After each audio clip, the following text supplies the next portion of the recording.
Good morning, good afternoon, and good evening. Thank you so much for dropping by and joining me yet again for another wonderful, chillaxed session on the Twitch. Today is all about something fairly exciting. I'm going to elaborate a little bit about. It's a feature that isn't quite available just yet, but it is something that one of my Patreon supporters, Pancho Moore, has asked me to look into, and it's been taking me literally until today to give you an answer on that. So thank you so much for bearing with me there. It is about how do we transfer environments from DAZ Studio into Unreal Engine for rendering and, doing things with. And this is a feature that is coming up in DAZ Studio in the current version of the DAZ to Unreal plugin. It's not quite there yet, so DAZ haven't released it yet, but the author, David Wadhannel, has released it, and he has made it available on his GitHub repository. He sent it to DAZ, and I believe they're working on it, and they're going to release it in their own time. They may make some changes to it, but it is already working, and that's kind of the super, super interesting part. And I've been able to build myself the code that is available on GitHub and, make it work in my version of DAZ Studio. So if you're watching this video and you can't find the environment feature that I'm going to show you in a moment, it will be coming at one point. I just don't know when. But I know that David has worked on it, has finished the feature, and I want to show you how it works today. So wonderful to see you. Yes, indeed, Rod. I'm working with NASA, Rod, Madness Middles, and the Beard Goblin. Thank you so much for dropping by and joining me. This is really, really nice to see you all. We'll talk more about WordPress in a moment, Rod, when I've got this thing under the way. There's a bit of, technical bits and bobs. I thought I'm going to go and start all this up. A little bit of background info before we get going. The code you can get from David's GitHub repository that I'm going to post a link in the description of this video. Once you have got a hold of that, you need to go to this man's YouTube page, The Lazy Artist, aka Brian Wheatley. Thank you so much for putting this together. He's a supporter of mine as well. Love you, buddy. This is really nice. This is the video I'm talking about here. It's building the DAZ to Unreal plugin. It's at 12 views. If you're interested in this, get yourself a copy of Visual Studio. Follow his instructions. It only takes 7 minutes and you will be able to build this thing yourself. There we go. So those are the ingredients that we need. Then, of course, we do need a new project of the Unreal Engine.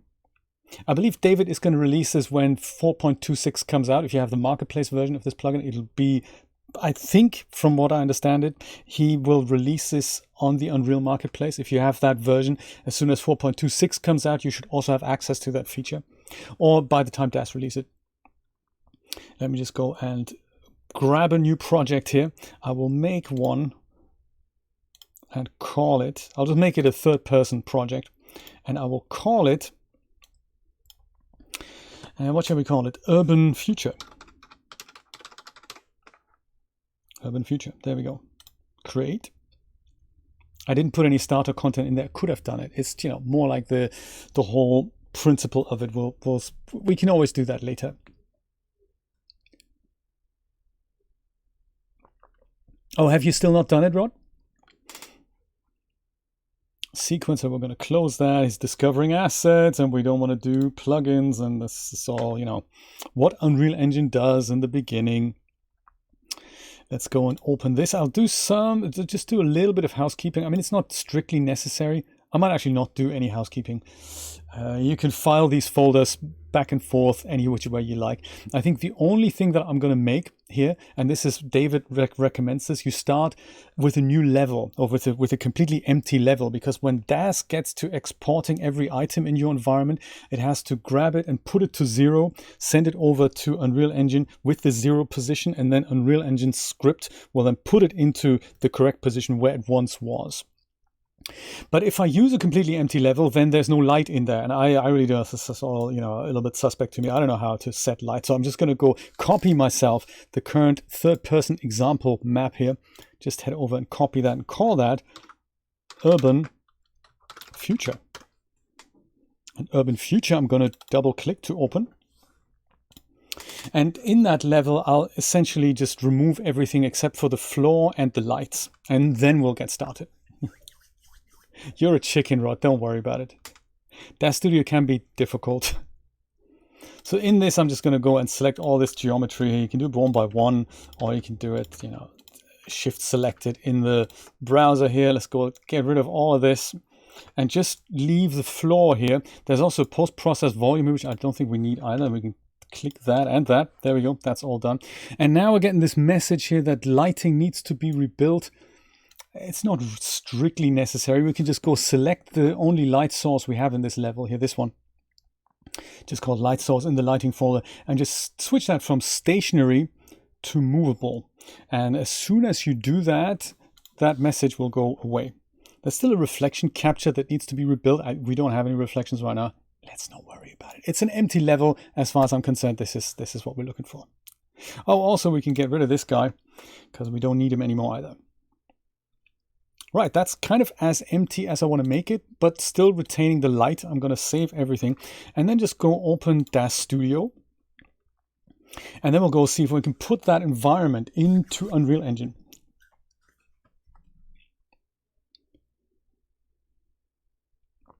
Yes, you said, Rod. That's very exciting to hear. That is very exciting to hear. I hope it'll work out for you. I know it's a ton of work putting a comic strip together. Well, comic strip, we call it a strip. It's not really a strip, is it? It's more like a, what do you call it? Graphic novel. I'd say that's what I would call it. DAZ Studio here, 4.12. See, I haven't even upgraded yet because I've got the beta. This version is the one, 4.12. That's the one that's got the plugin installed. I'll go under environments here and I will grab myself a bit of Urban Future if I can find it. Oh, there it is. Oh, come on. Urban Future 7 and 6 and 5. I've got it. So I'm going to use 6. So double click that. Under environments, we have an iRay and a 3D Light version. I'm going to use the iRay version. Double click to load. That'll take a second. Movie with stills. That's it. Exactly. And then we can get going. So as soon as this process takes place, we need to just, hang in there for 5 to 10 minutes and when the computer just does its thing. So one of those things. Enough time to talk at that point. So this is it. Urban Future as we live and breathe. Don't have the filament option because I've got 4.12. But yes, this is Urban Future 6. And I'm using this, and I've made this animation last year, the year before last, as an intro animation in my holding loop where the camera just pans in from here and then goes all the way to the end to this guy here. And there's the 3D Shenanigans logo. So let's see if I can recreate that in Unreal Engine.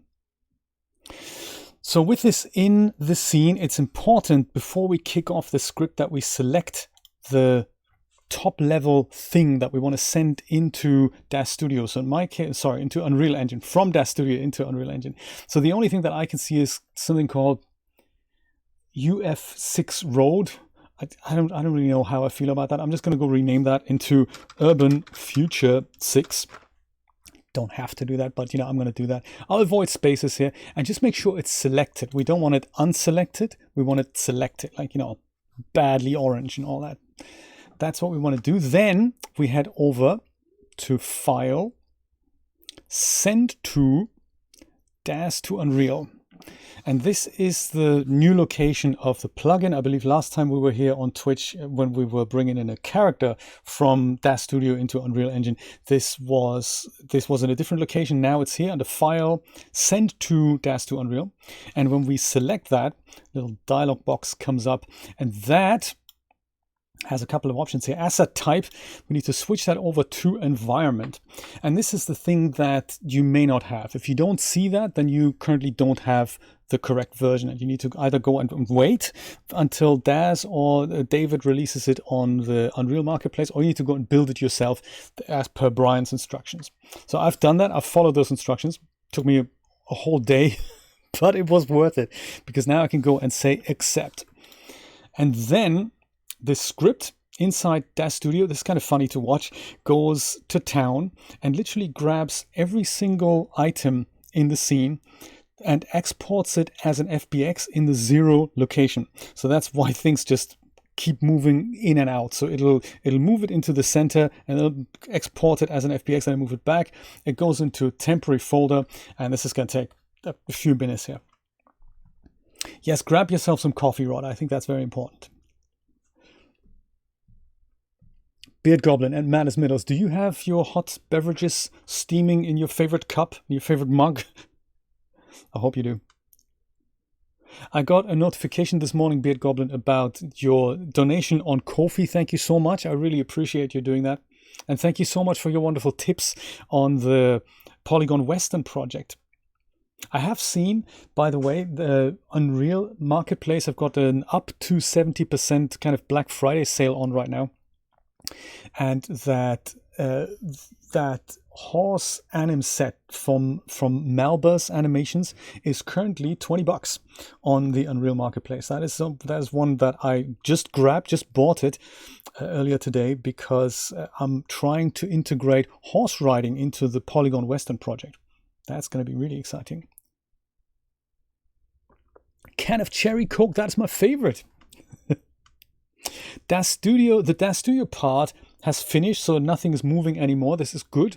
So now we can just, don't close it just yet, just leave it open and switch to Unreal Engine and see the rest of the thing, hopefully, take shape in a moment. This should just happen automatically. If it doesn't do that, then I really don't know why. But I guess it doesn't do that, so... So what should happen now in the background here, this thing should essentially go and copy all these bits and pieces in. I guess it hasn't done that, hasn't started doing that. I don't really know why. I had so very much hoped it would do that. Huh, that is a bit of a bizarre one. I'm sure we can check if that plugin is actually active here. I thought it was. It's not enabled. Ah, man. Look at that, I didn't enable the plugin. Well, that is, of course, a step I should have really told you about. Enable the plugin. Unreal Editor must restart. Totally forgot to do that. So great, that's fine. Let's go restart this now. And then we'll have to, go do that again. Yes, snap it up, Beard Goblin. It's, $20, I thought. And he's also, I've been reading through the comments, so the version differs from the one that he has on Unity. So on Unity, it's 60 normally, and I think on the sale it's 30, but normally it's $60 on Unity. And he says that it's the case because there's a lot of there's like a whole rider logic going on, and he says that's not implemented yet. He's working on this for the Unreal version. So, I think it's a good idea to snap it up now. As he updates the product, he says the price will go up. So good idea to do that. So let's just do this whole thing again then, I guess, shall we? File, send to DAZ to Unreal. And we're going to go and select environment up here. Accept. Enable morph subdivisions. We're going to leave everything at the default here. Yeah, we just need to watch that whole export process again. It was quite fun to watch anyway, so I'm happy about that. Oh, yes. See, I really don't know what is going on with those materials in that project, because they did compile sometimes they didn't compile when I had the project running in the editor, but as I built it yesterday during the play test that we did on Twitch, that was also not working. So I really don't know what is going on there.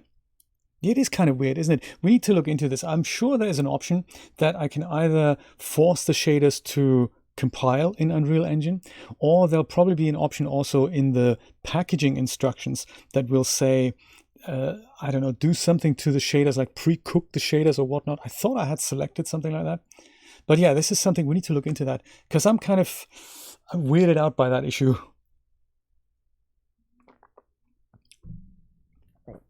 And the priest, oh my goodness. Thank you for letting me know about that. That is not good. The poor priest, he mustn't be stuck on the church roof. Wonder what happened there. So yes, version 1.4, we have a lot of stuff to do.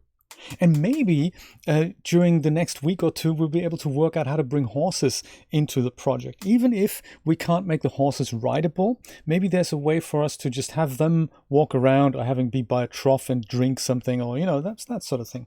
That'd be quite nice. I can probably just go switch to the Unreal Engine editor and see, oh, there we go. The import project has already started. So this is all good news. While DAZ Studio is still exporting, we're already importing. This is nice.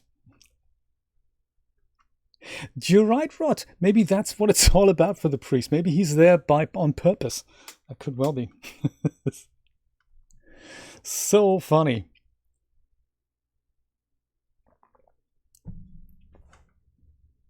So there's all kinds of messages that come up in Unreal Engine. They're all, no smoothing group information was found. We'll ignore all that. But yeah, so there's the script that David's written that's taking care of everything. And there's a lot of stuff going on in the background. So there's, on one hand, there's the export, grab a thing, put it in the 0 position, export as FBX, then put the thing back and put it to the temp directory. That's on the DAZ side. And also write the materials down, turn them into materials that Unreal Engine can understand. That then gets imported, turned into mostly usable things on the Unreal Engine end. And then eventually, once this big screen goes away, we can see the level that is now being recreated for us piece by piece. And there's a lot going on. It looks kind of funny, this whole thing. I really like these things, that just these messages that come up. And I suppose, texture, yada, yada, yada, was imported as a normal map. Good. Is that good? I can't tell. It kind of works. The last time I tried this, before David had put this functionality in, I got all kinds of... There was no way to... You had to select the character, otherwise the script wouldn't work. So what I did then was parent the whole environment to a character and then transfer the character over. And I thought maybe this is kind of a way to trick the script into making it work. And of course it didn't work. I mean, it did work, but you had all kinds of massive eyeballs on the side of buildings, and there was this... Not recommended. So this version really does the trick. Some materials, I've got to warn you about this, some materials will not be converted properly, and that's the kind of glass type materials, or at least in this set that I've tested. But we'll set those up later, and it'll be just like, as if it had worked. So sometimes we just see something that's gray, and we don't really want that. So see what happens. Look at that. I think are we on the last legs of it being in the process of finishing here? Can't quite tell. So funny, Rod. How's Joe today? Is she with us? If you are, Joe, hello. Good to see you. What are your plans for Thanksgiving? Those of you in America. And Canada's already had Thanksgiving. Beard Goblin, is Thanksgiving a thing in Britain?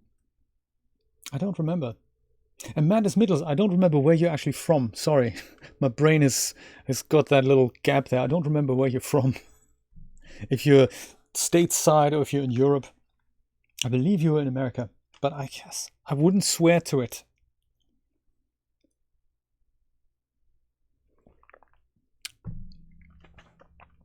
I might tidy this up a little bit for the YouTube release, so we don't really have to have the audience wait to go through all this. But for us, it's quite nice to watch the whole thing in real time, I guess.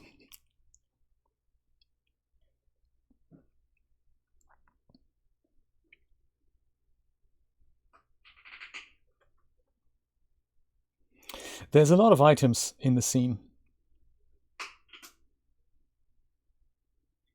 And every single one of them needs that special treatment. Oh, is that it? No, there's more. Tree leaves. Yeah, I seem to remember Thanksgiving wasn't a big thing in the UK. We have something similar in Germany that is called Erntedankfest, and that is something that's, I think it's in October, and it's kind of a farmer celebration for we don't really celebrate it that much. It's just, I don't even know if it's a bank holiday in Germany, but it's kind of an occasion where we do kind of half get together.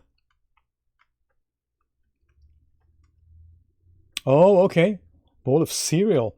Oh my goodness, I got to tell you, we have just now tried, for the first time, we have tried Muddy Buddies. Oh my God, they're delicious. Muddy Buddies. Enjoy your cereal, Joe. So here we go. The script is finished, so you can tell because there's no more messages in the bottom right-hand side popping up.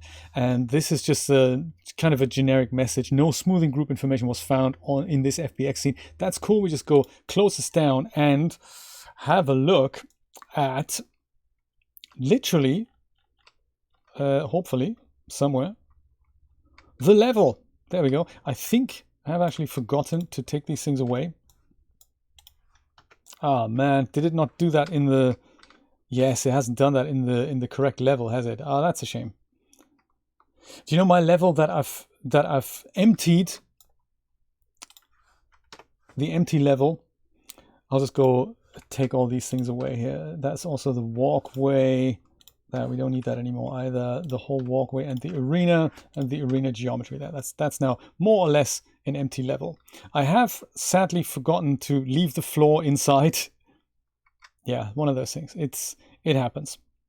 But now we have, had I, remembered to enable the plugin in the first place, this wouldn't have happened. But yeah, there we have it. This is now Urban Future 6 inside Unreal Engine. That is quite impressive. There's a lot of other extra folders at the bottom left that have been added here. One of them just called DAZ to Unreal, and every folder or every item in the scene now has its separate folder, and it has the static mesh and the textures and the materials in there. So that has all been translated. Some of them will work perfectly fine. Others will not. And those are the ones we're going to have a quick tweak at. And I have a feeling the ones that don't work well, they're probably going to work on that right now to make sure this is ace for the release. But yeah, if you think about it, this is now real-time rendered Urban Future inside Unreal Engine. This is quite exciting, I must say. And you can do this full screen, and it's 60 frames a second. It's extremely responsive. And it looks pretty accurate to what I remember it looking like in Iray inside DAZ Studio. So very cool. Inclusive of reflections, and well, the sun is kind of different here, of course, because this is still the sky from the Unreal Engine default third-person project. And this thing, I think we don't need anymore either here, this question mark thing. And that. No, not this. This thing here. That. Be gone. We need to add some lights to make that look spectacular. But you can see that there's some things... I don't know about this gray box here. I don't remember. This is an Unreal thing. But forget about that. If you had done it properly, which I haven't, that thing wouldn't have been there. But this thing here, that's something that you can tell is not quite as it should be. I seem to remember this was a clock. We can even switch back to DAZ Studio and have a quick look at this here. As I said, I don't have 4.14 release version here. Let's just quickly go to Iray and just see this turn into a transparent thing. So it's like in the preview in DAZ Studio, we didn't see this either, but when it's rendered in Iray, this has transparency on it. So we're just going to go and find that material. There we go. There's actually a clock face showing there. So we'll go and find that material in Unreal Engine, and then we'll go and replace that with a regular clear material.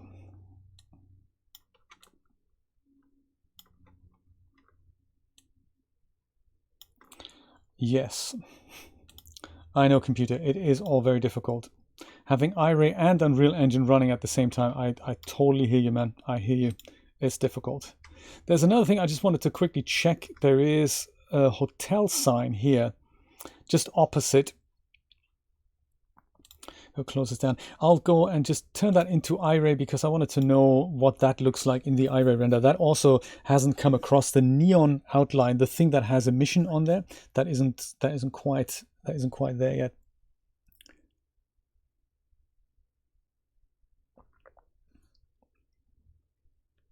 It's red. Okay, cool. Interesting. I think I would have made it maybe pink because it's just neon, and that hasn't come across either. So we'll just reset that up, and we'll add some point lights to the scene in Unreal Engine so that we can make it work. Okay, just a bit of red. And then the other thing, one other thing, there's always one more thing, isn't it? It's like Columbo here.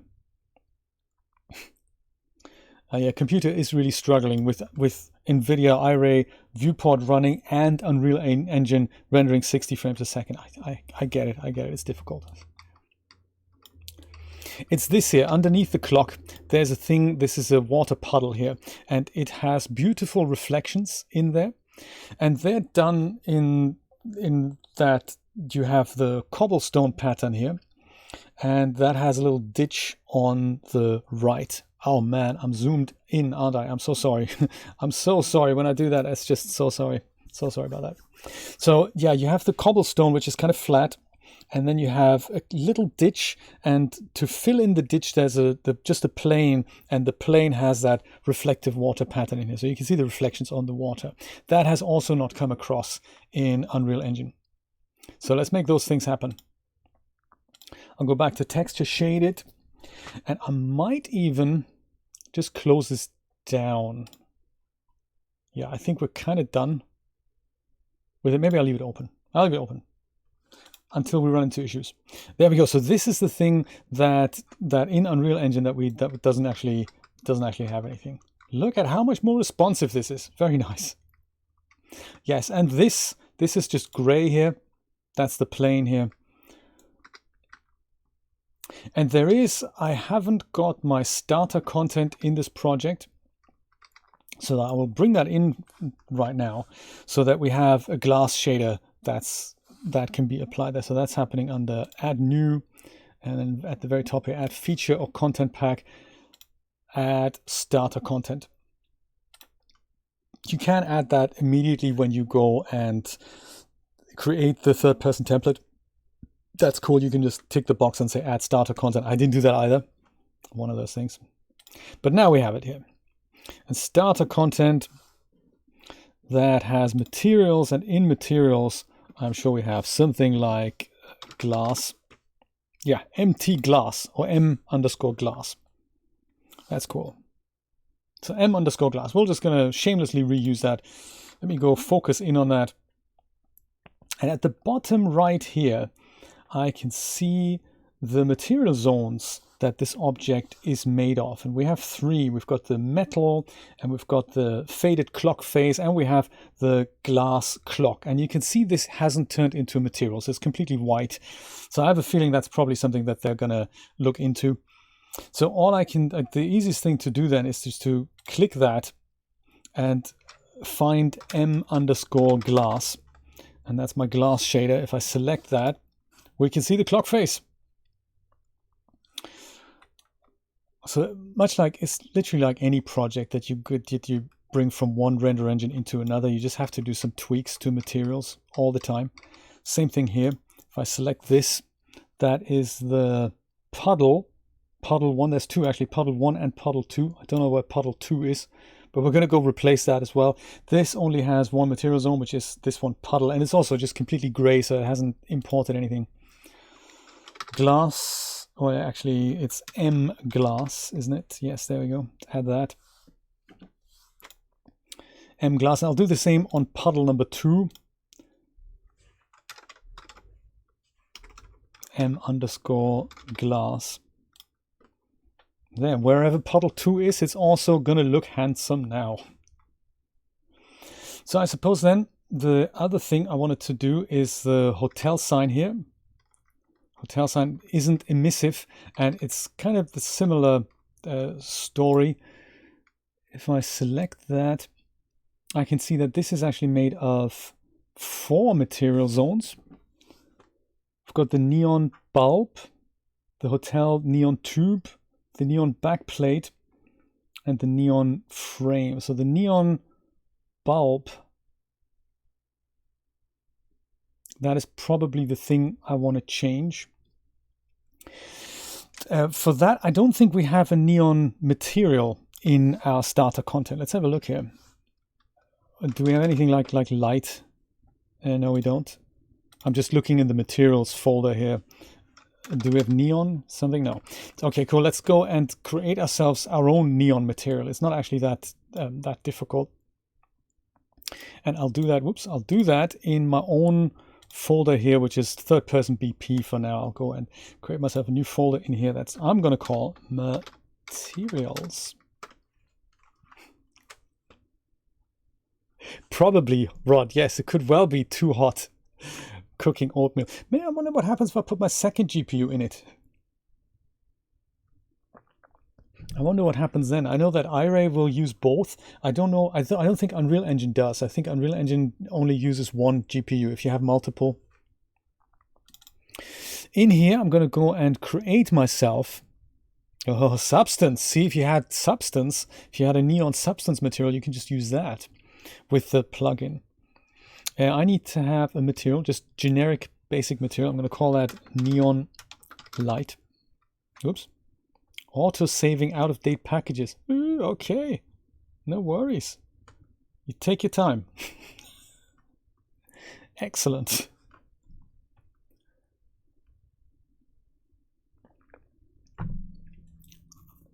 Yeah, Beard Goblin, just so you know, Thanksgiving here in America is on Thursday. So if schedules from overseas are being disrupted, it's probably because of that. Yeah, Julia's off, and usually if it's close to a weekend, what people do is they take that long weekend off. My goodness. And during autosave, we can't actually do anything. That is interesting, isn't it?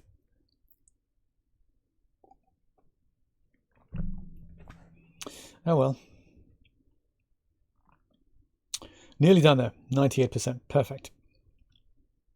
Okay, so with that, I'll just double click this to open and create myself a material.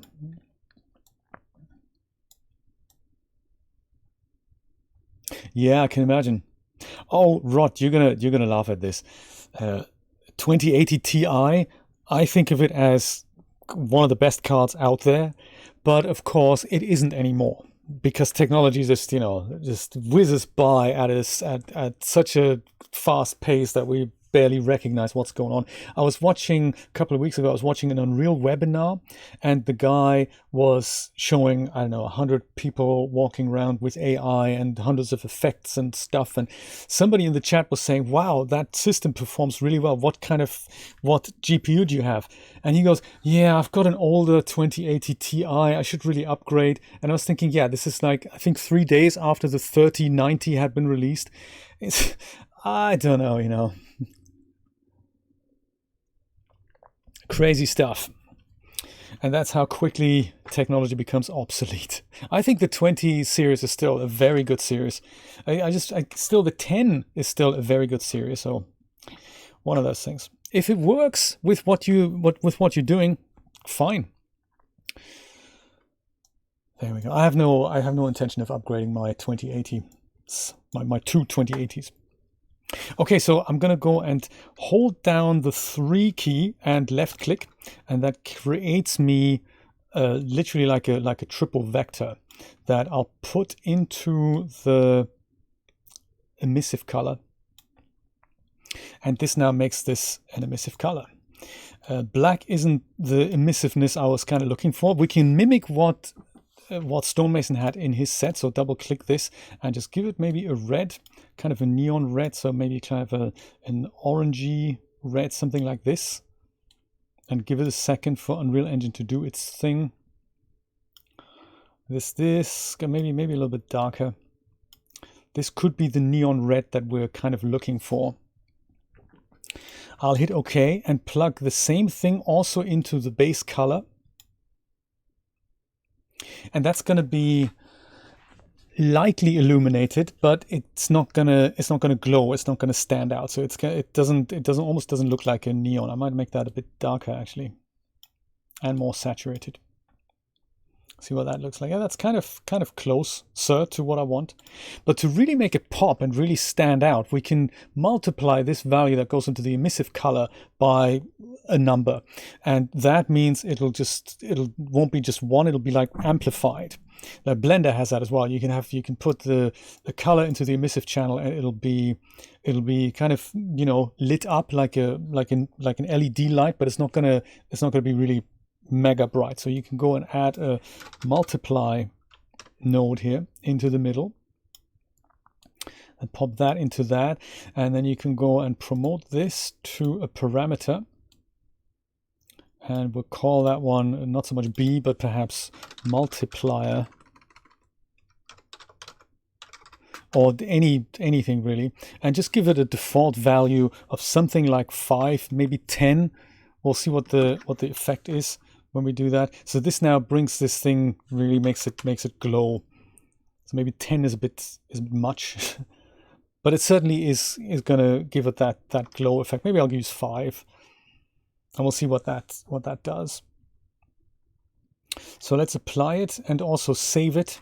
I think saving would have been enough. When you hit save, it applies it automatically. And then we can go and see if that applied to that neon bulb is gonna make a difference. I actually want to call this one neon matte so that I remember what that actually is here. So we're going to put that on here. Neon material. And do we see anything? No, because it wasn't the right thing, I have a feeling. Let's undo that. Maybe it's going to be the neon tube rather than the bulb. So let's give it that second material. There we go. Bright neon is now lighting up. So that's nice. So this is where that material needs to go. Element 1. Brilliant.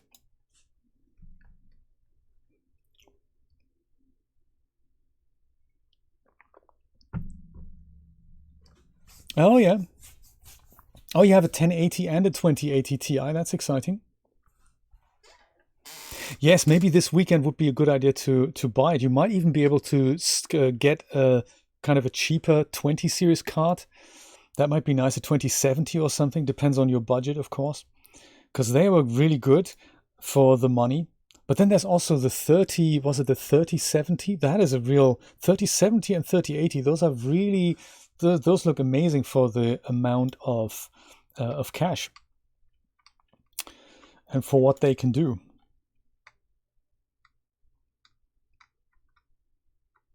Let me add some lights here, especially in these little nooks and crannies here. I'll add a couple of lights, just a point light, because then we'll see that there's geometry here. So I'll just go drag a point light into here. It doesn't have to be that strong. This would illuminate something like a light bulb in the on the ceiling there.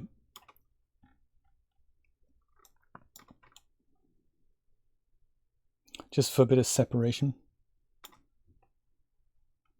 And that point light is 8. Yeah, 8 is probably enough. I'll leave that. Whoops. Point light. There we go. To avoid this message, I'm just going to make everything movable here. There's still lighting needs to be rebuilt. Why? I don't know why. We can also, there's another thing we can do. I think we can press the tilde key. I don't know if we can just about see it here. It has a message to disable. Do something. Let's see if we can read it. There we go. This is disable all screen messages to make that disappear. Let's see if we can make that happen. It's the tilde key. Disable all screen messages.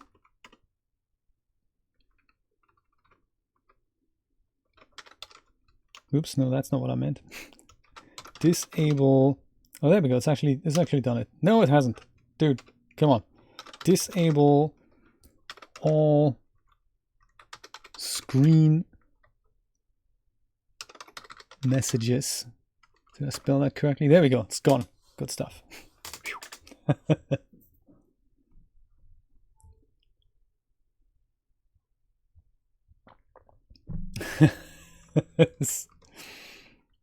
I'm sure you'll find something. Are you looking into buying new, or are you thinking of eBay used deals? Because I was surprised to find that used GPUs aren't actually that much cheaper than brand new ones. Like the 10 series cards, when the 20 series was out, they weren't actually that much cheaper used than they were new. And I suppose it's because they still have a lot of value for like you say, Bitcoin mining and stuff.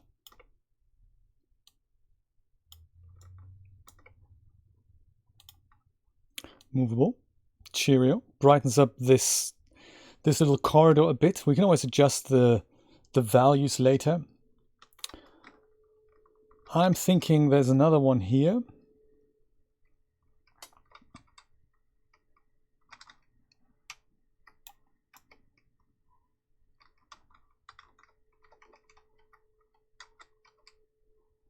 Yeah, let's add one here, point light.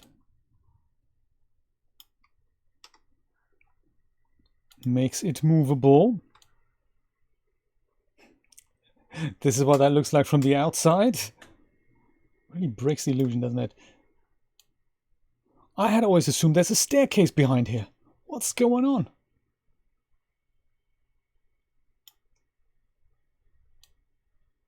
This one, I might actually make this less white as well, just with the color. Let's make it a bit orangey here. I might make that on the other one as well, on the first one we had set up. There, that's a bit of separation. Should I make that brighter? Could make that brighter. Could give it 12. There. I think I'm going to brighten up the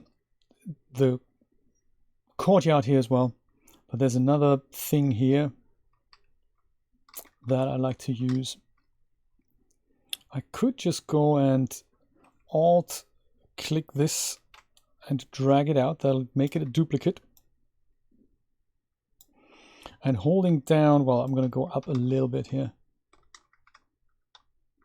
Or press F to focus in on that. And if I go and click Shift, I can wander with the object and see if I can just park it right into here.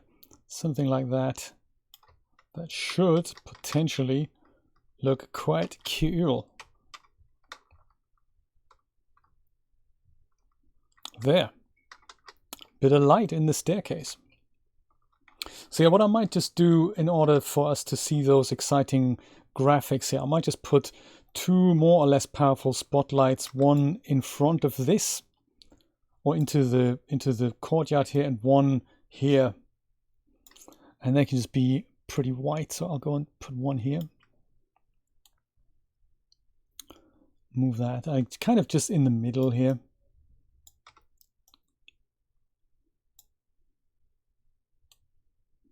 I might actually make that too. We don't want to make it too bright. If I make this kind of 20 or something, it'll be a bit. Oh, that's 250. Sorry, didn't mean to do that. Maybe that's okay. Maybe I don't know. Maybe 16 rather. There, and then we'll put another one here.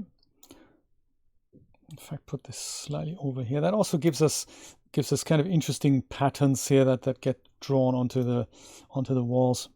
Man, can you imagine? One day we'll have this with iRay performance.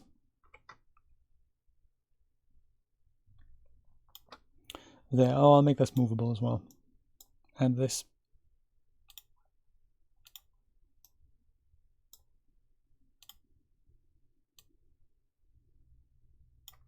Something like that. Yeah, Beard Goblin, me too. I think I would do that as well, especially considering that used graphics GPUs aren't actually that much cheaper. I would go new, you got a warranty, and you know, I would do that as well. The only time I went for a used GPU was when they were just no longer available, and that was with my K4000. I had one K4000, and I was thinking, I'll wonder what happens if I had two K4000s. And since this was a really old card, I thought maybe I'll just grab myself another one. And that was $60 on eBay. And you know what? It still is $60. So I can basically sell it at the same price, which is really nice. I appreciate that. I might actually just sell both of my K4000s. I just duplicated that light here. I'm not sure if it's now that I have two here, I think it's a bit too bright, so I'm going to go and dial this down a bit.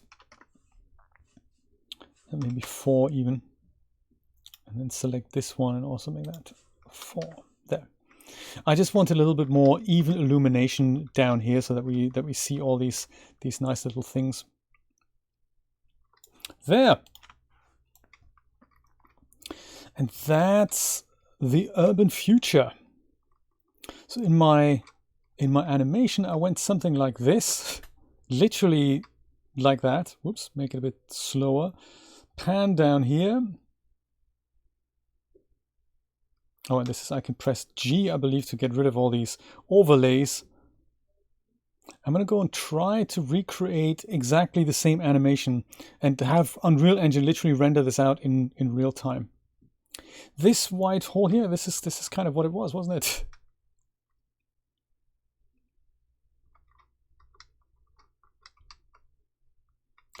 Absolutely good idea. When your partner upgrades, take her cast-offs. Why not indeed? I have a feeling we need to do something about this whole area here. Just because when we see it, there's going to be a hole in here. Let's go try this again. Whoops.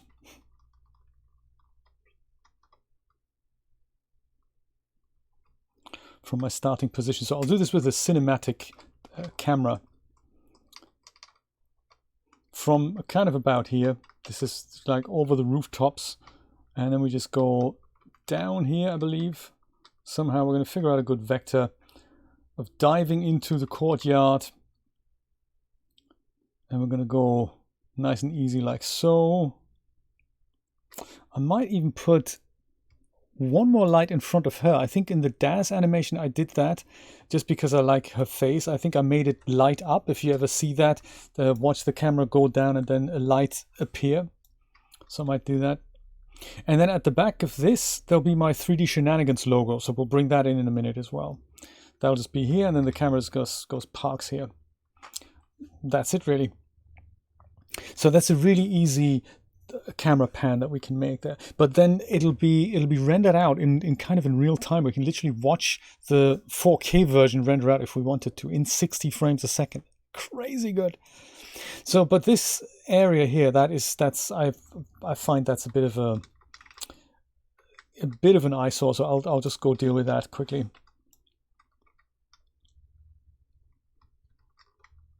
We can do that later too. It doesn't really. It's a quick fix. I'm thinking we'll just go and close it off with a duplicate of this. So Alt, click and drag will make a duplicate of this, and then we can go and rotate this, maybe like this, and then we'll just go and I just close this alleyway off. I'm thinking. Close it off. Oh, there we go. It's another one. Didn't quite mean to do that, but fine. We'll just go delete that. I don't really know where this needs to go, but I think maybe we'll just go. We might just do this. Something like that. We might make that bigger.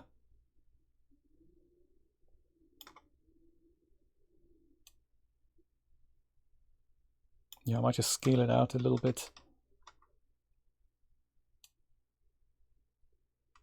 There, just so that we have that. I mean, it's, you know, it's such a minor detail. I just don't want this whole white thing to be visible here. So I might just scale that up a bit as well.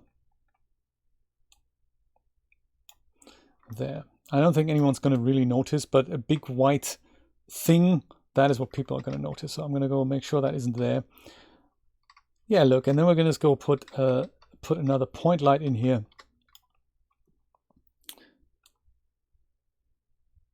And make that puddle appear there. That's nice. Hello. There.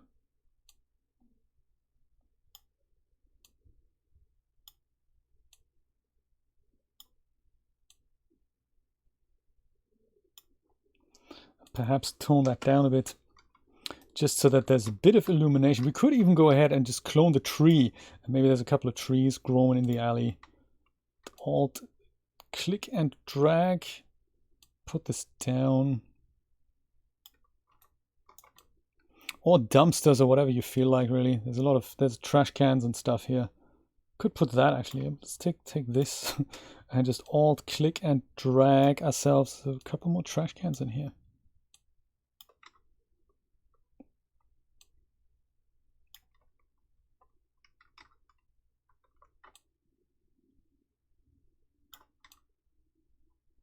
This is probably supposed to be the other way around. Yeah, recycling can. All right, I like it. Yeah, maybe there's several in this row here. I don't know. Maybe just thinking.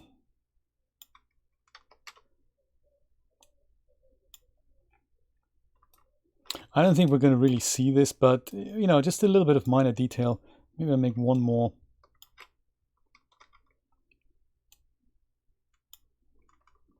There. And perhaps then also our point light isn't quite in the right position, I have a feeling.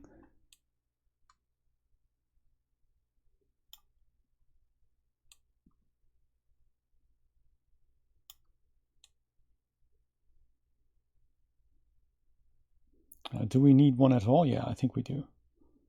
Let's have one somewhere here. And also go make that a bit, give it a funky color. I don't know, make it green.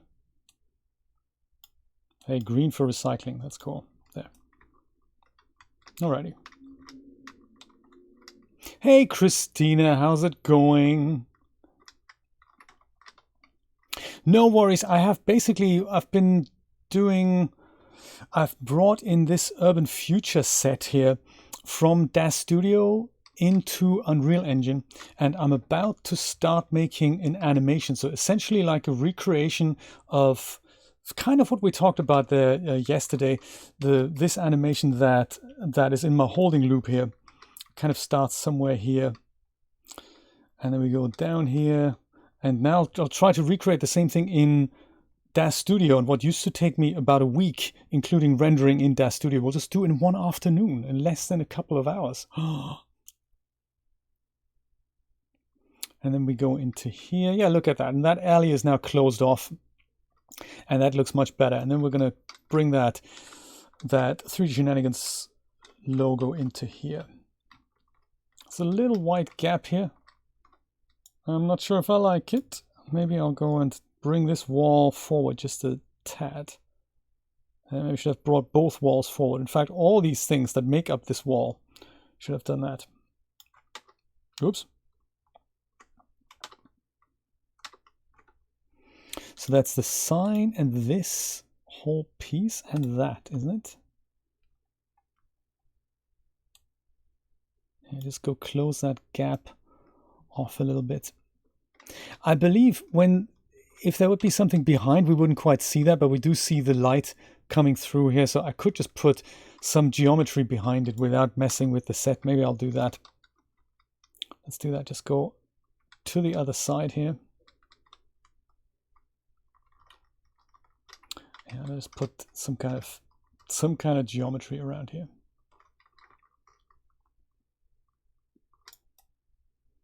Doesn't have to be fancy. Just needs to, you know, kind of work. Maybe a plane, perhaps. Plane, a good idea.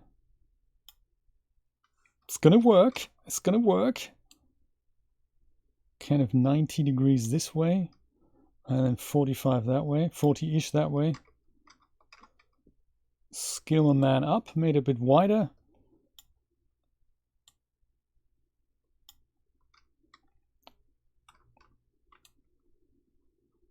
That's that. And then we'll go and put another one just from the bottom. I'll just go and duplicate that. Oops. Duplicate? No? Why you no duplicate? I alt click, you no duplicate. What? I don't know. And oh, I have duplicated it. It's just, you know, nobody saw it. Righty. Because it has the same color. So there we go. That's now duplicated. Crazy stuff. And ah yes, I have made the terrifying mistake that I have. Let's grab another one. Rotation wasn't perfect. So it just needs to be from the bottom here. It's probably easier to just go and drag this out like so.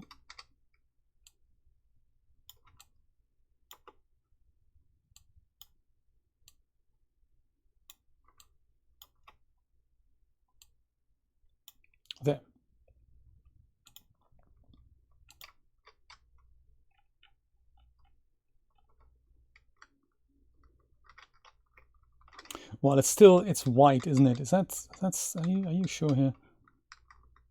I don't think my bottom plane is. No, it is white because, yeah, okay, I get it. It's reflective, isn't it? So let's see if we can, let's just make ourselves a black material. We made a material earlier. Let's just make another one. And this is going to be black matte. And we're going to make it a non-glossy, just black thing.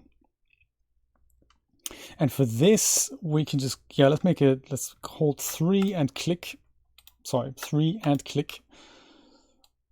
And then make that base color black. If there's nothing plugged into these, they still have a default value. So you can see that this is a little bit, it has a little bit of roughness and a little bit of shininess applied and all that. So I'm gonna make sure the roughness is literally, or the specular rather, is also 0. So let's plug that in there, and then it's completely black. This is what I want. So just because nothing is plugged in doesn't mean the value is 0 in Unreal Engine. Just one of those things to remember.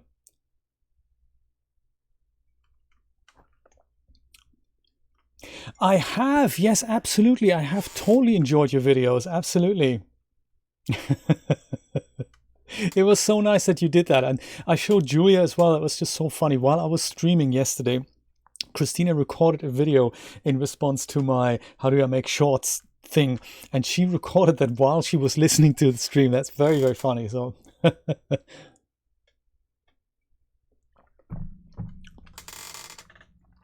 there, so this is the black material. Let's go save that. I don't think we want to do anything with that. So I'll go and close this. This is with the neon material here. We don't need that anymore either. Oh, cancel, save. We should really save our project as well, shouldn't we?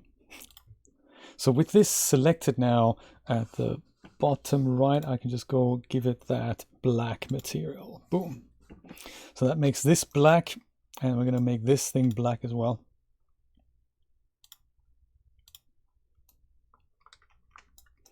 Essentially, this is what they do inside film cameras to avoid stray light. And look at that, it's kind of worked. So any light that is now being strayed in isn't gonna escape there. Whoops. Hello, where am I? There we go. Well, alrighty then, let's go and save the project and start our little keyframe animation. See if I can remember how to do it. Save all. That could take a while. Gobos, that's it, exactly, a gobo.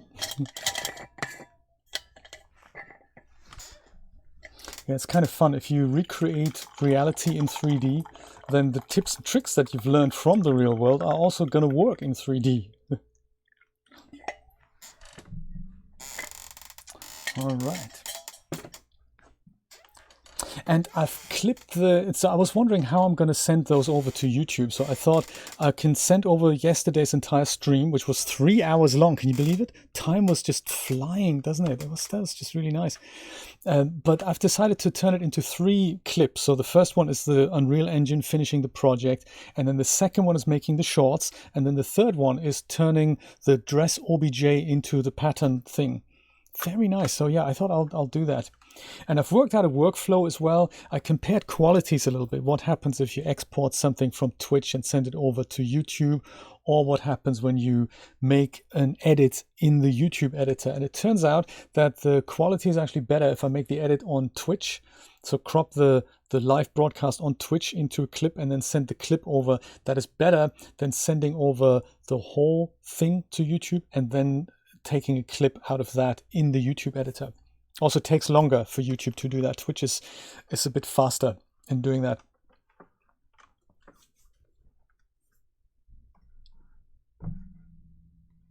What have you been up to today then, Christina?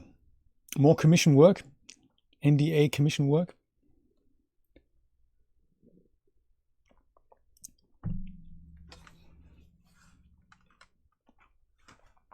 I've started playing with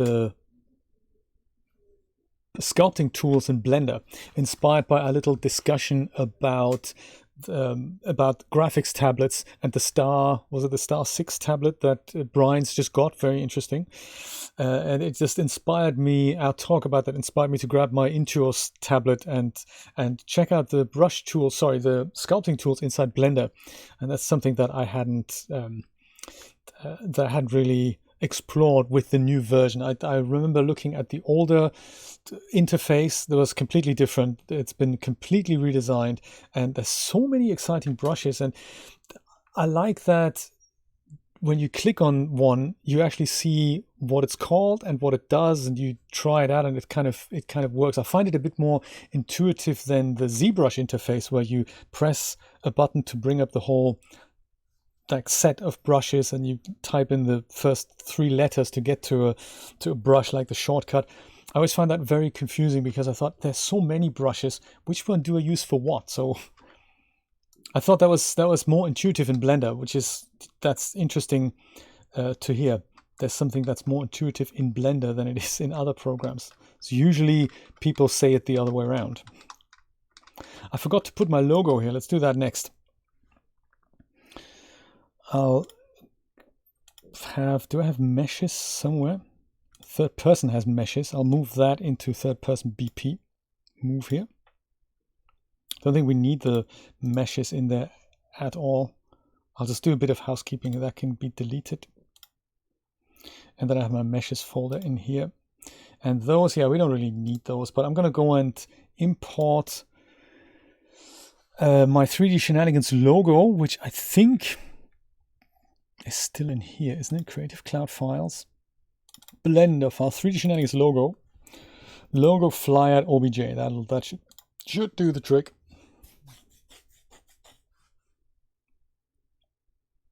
Yeah, see how you roll, Rod. I think sometimes it's good to, while you're doing development, just go and record and just keep talking. And if it's no good, don't upload it. If you think it's worth something, go share it. If you feel like editing it, if there's segments, if you do like one thing is working on one image and then there's another thing that is compositing images into a page, for example, that'd be a good thing to split those two things, I find. Here's that logo. Let's pop it in kind of into here. Lift that up a bit. Rotate around. Ding. And I think it's also, I think in the original, the logo is a little bit bigger. So let me go and scale that up a bit. Maybe without the scale snapping on.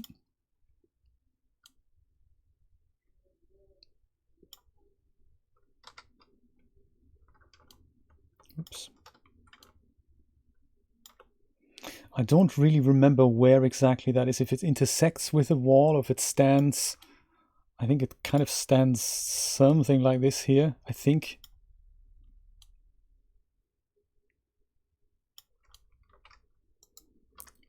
Oops. Yeah, as long as the G doesn't pop into the floor, I think we're okay.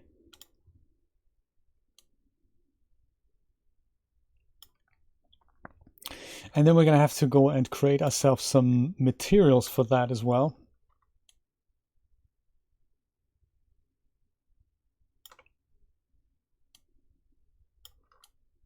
Oops, I didn't mean to duplicate that. It's an easy thing that happens. I just don't want it to intersect with any of the geometry. It looks like it is intersecting a little bit with the drain pipe here. So I might just go bring that forward a tiny bit, like to somewhere like here. I think that should be fine. So camera goes and comes into this scary corridor thing here, sees the logo and just ends up on here. Yeah, I think that's kind of what it looks like, isn't it?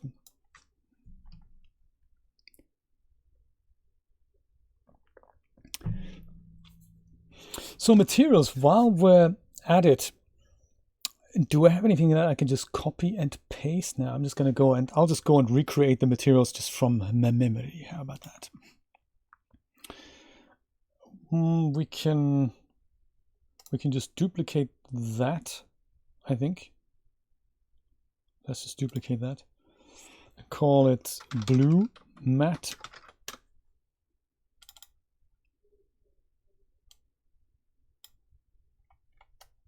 And on this, I might just leave the default properties intact. And they're kind of the blue is sort of a baby blue type color. Like a pastel type color. It doesn't have to be exactly the same, I don't think.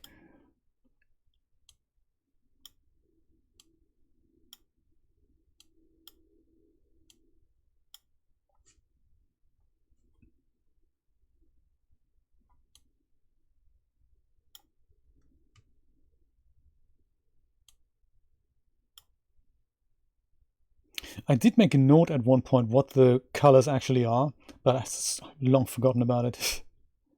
It's kind of enough blue, isn't it? A little bit lighter, I don't know.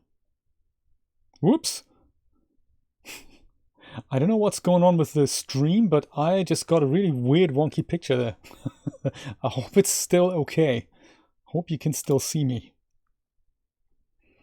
This is blue, that's cool. We have blue, pink, matte. Looks okay here. Okay, fine. That's good to know. So pink is kind of, it's kind of this pink, kind of warm pink, pastel-y warm pink. Always changeable later, of course. Pink, then we have yellow.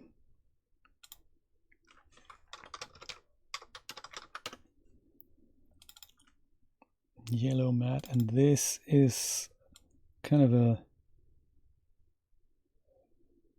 fresh yellow, like lime yellow, lemon yellow, like that. Perfect. Totally happy with that.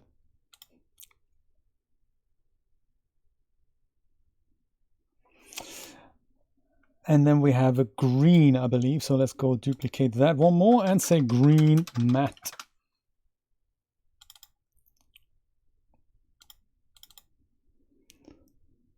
That is correct, isn't it? I'm not making that up.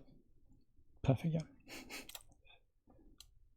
So green is a coolish type green like this. There. Stream looks good, even in Europe. I like it, I like it. Excellent. Let's close all these things down. Am I happy with the blue? I think the blue is could be a bit more blue, maybe. Yeah, that is it. See, this was exactly the change that we needed. Save and apply. Bizarre thing with the Polygon Western Frontier materials. Very bizarre. Don't know what to make of it. And then at the bottom here, we can just go and I have my material zones set up here. Yellow, green, blue, and pink. And I can just go and give those colors. So even though they're just called elements 0, 1, 2, and 3, this was supposed to be the yellow mesh. So I'm going to go and make that yellow matte. There we go. That's yellow. This should be the green one. This will be the blue one. This will be the pink one. And if that looks a little bit too dark, we're going to go and maybe put some small point lights in between the letters, and also maybe put one kind of just in the front here. We'll see how it looks. I think I might do that. I might do that at the end. No, maybe I might do that now. Hello, Brian. How's it going? Good to see you. The usual suspects, exactly.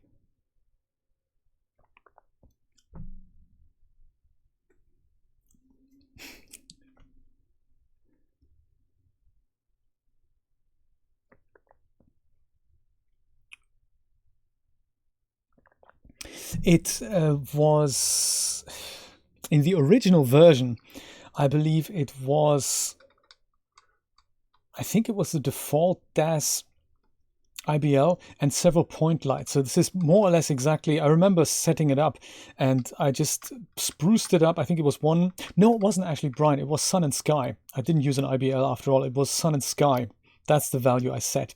And I then tweaked the time of day so that the shadows were a little bit less ugly. So I picked 4:30 in the afternoon, something like that.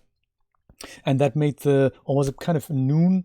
It was just about after lunch, and that then made many of the shadows disappear. That's how I did it. And then the rest, to brighten up the shadows, I added some light. So much like here, I have added some point lights. There was one that was added before her, because I like that. I like that picture. We have a point light here somewhere. Can't remember which one. That's the one. That's the one. I might just go and duplicate that and put that in front of her.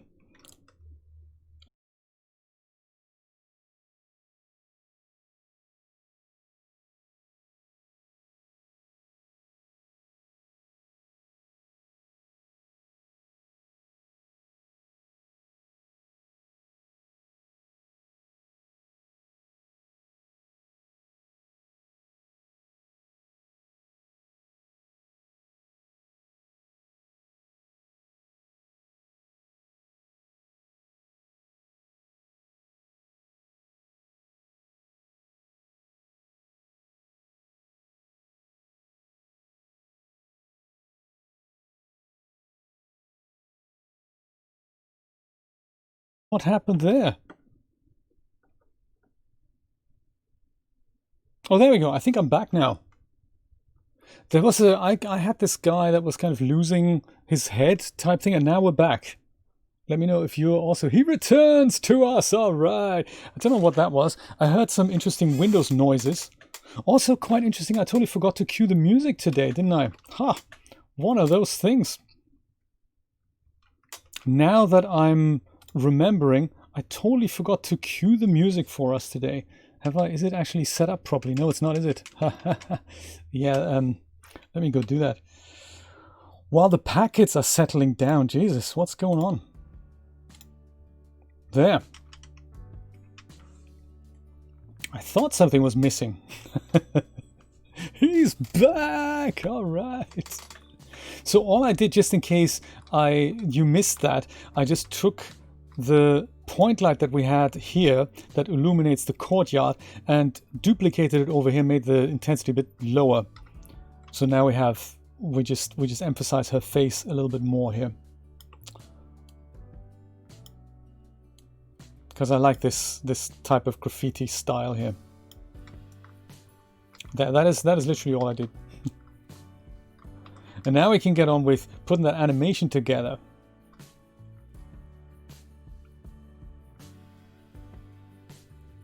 Yeah, maybe I'll start that kind of from the middle. No, that's a bad idea, isn't it? Is it? No, it's a good idea. Let's just start it from the beginning, actually. From where we actually wanted it to start. It's probably a good idea. Somewhere up here above the rooftops. Yes, like somewhere from up here, that's nice. Stupid Pedro, exactly. Stop visiting me. Unappreciated. So we actually have a good looking sky here. It's the same principle in DAZ Studio. I could put the ultra dynamic sky in here. We might do that later. But we don't really want to see all this bit here. I'm happy for the clouds to appear, but we don't want to see this bit here. Let's make sure we go low enough. We kind of start here, and then we can dive in straight from here to the courtyard. I'd like to see that there's a bit of a bird's eye perspective going here. Also, might that make that a bit wider? What's it called? Shorter focal length thing. Make it more wide angle. That's what I was looking for. Exactly. It must be LA.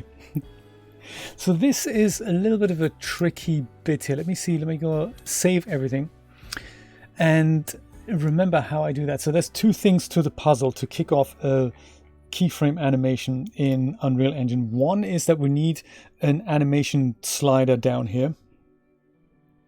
Oh, actually, I'm not. Yeah, there we go. Perfect. I mean, good. Good thing that you're seeing the whole screen there. So one is that we need an animation slider down here, and that's happening here with cinematics, add level sequence. And we can put that somewhere. So I'll say maybe just into here, and I'll call that 3ds whoops, yeah, okay, let's call that just animation, because that is what it is. And that'll give us this sequencer track at the bottom. And the animation is now saved in here. So that is this thing that we've just created. So that gives us the sequencer thing. And it's a bit like animating menus here. We have all the familiar controls. We can make a track of an object, and we can then animate properties of that object in there. So the object that we want to animate is a cinematic camera, and that's over here. Cine camera actor. There's a couple of other things that I don't really know what they are yet, but yeah, cine camera actor. And as soon as we drop that in, it'll just go appear somewhere, and the moment we have it selected, it'll show us a preview of what it looks like. That's kind of nice.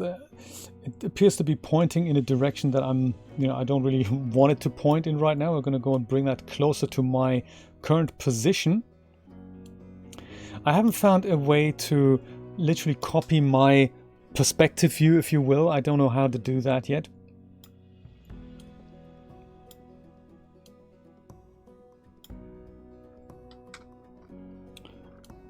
Where is it? It's here. Cine camera actor. That is it. Perfect. So let's go and rotate it around. And I like this view that we can actually just see that mini picture there. I'm going to turn off snapping in the rotation. Rotation is the only thing that still had snapping on it. So let's go kind of point that the way we want it to look.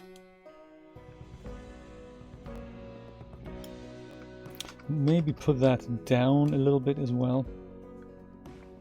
And we need to make it, we need to give it a wider field of view. And we can do that at the bottom here with the Cine Camera Actor selected. There's all kinds of camera settings that you can do, like 16:9 is what I'm going to use for my aspect ratio. But the current focal length, 35, that's narrow enough. But I think I'm going to make that kind of 18. See what that looks like.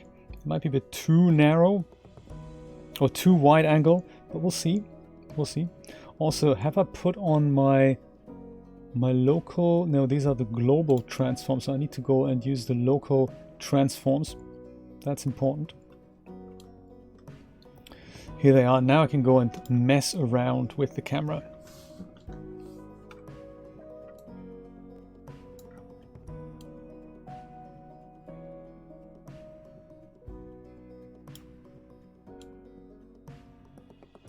Bird's eye go back a little bit, and then maybe from here, possibly, might be. Usually there was, sometimes you see a little camera icon there. I don't know why I'm not seeing anything right now. There's usually there should be something like that, so that you at least know what that is. Or it could be because I have actually game mode disabled. There we go, that's the camera I was looking for.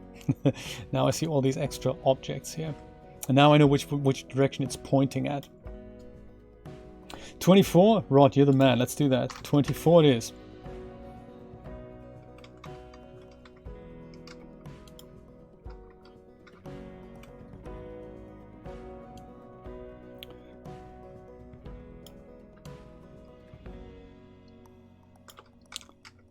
I just want to nail this first shot, and either I'm not far back enough.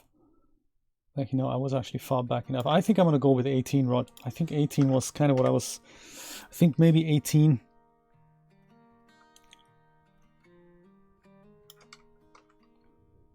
Just want to nail that first keyframe here. Maybe further up as well. Could that be?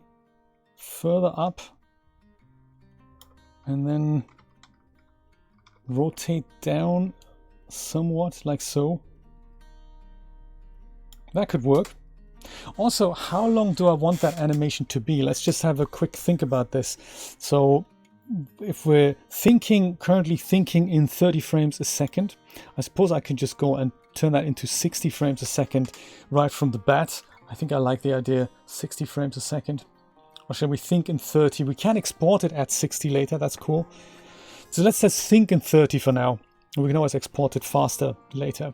If we think in 30 and we want this to be maybe 20 seconds as a pan, so 20 seconds times 30 frames, that is 600 frames. Let's nail that initial duration here first of all. See if that's good for us.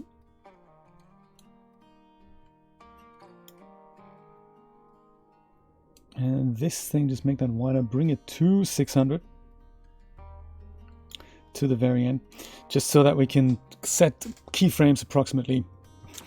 18 it is, Rod, let's do that.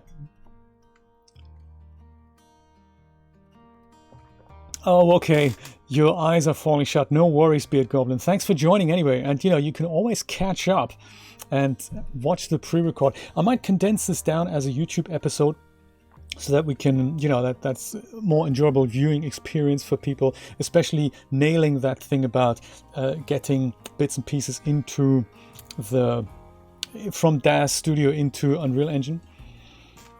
Because this is almost like a second clip now, isn't it? Making that keyframe animation.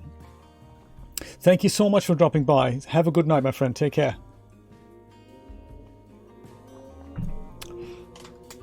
So in order to get this first keyframe right then, so with the Cine Camera Actor selected, I need to also go and make a track here. And it's going to be an actor to sequence. This is now add Cine Camera Actor. I need to do that, and that'll give that its own track. So actually I've got two things here. I've got a camera cuts track, which if you had multiple cameras, this will let you choose which camera you want to put to air. And then each camera itself has its own kind of animation track. So you can animate the aperture or set keyframes for the aperture and all that. We don't really want to do that. I'm going to leave that as it is. I'm going to use keyframes for, not even for the scale, I'm going to use location and rotation. So since this is kind of my first shot, I'm going to put a keyframe into both of these, and that should, in location and rotation, set a keyframe on each of these values, the X, Y, and Z, just so that we have a beginning location. I can always override that later. But yeah, this is our first keyframe there, and I'm gonna go to the very end and go and set the last keyframe now, and from there I'm gonna go and see where I need my other keyframes to be. So go to the very last frame, which is 600. We're hoping. I could set one after this, so I think I'm going to go and I want to, yeah, maybe I'll do that actually. Kind of around 300. I'd like to be right at the dead center of the corridor. So I might do that. Head over to just about 300-ish and go grab my camera and make sure I can move it there.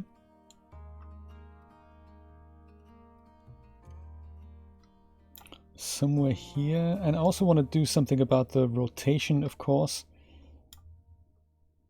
And holding shift down means I can kind of keep an eye on where I am, so I need to, at that point I need to be forward more there, and also the rotation needs to be up at this point, probably too far down, so yeah, like kind of here and even slightly further forward. This is kind of where I want to be, and I think my rotation isn't quite straight here, so let me see if I can put that to 0. And this is probably going to be -90. So now that I'm straight, maybe I'm too straight now. Coming from here, I don't want to bump into anything, but just as a rough guide there, I guess.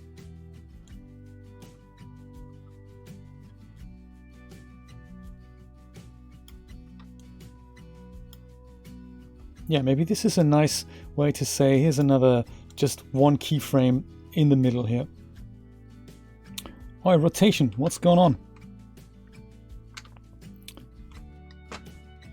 What happened?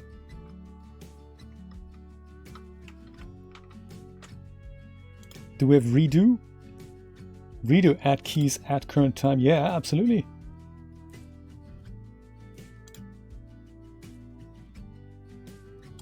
Really perfect. So it looks like my rotation just wasn't acknowledged here.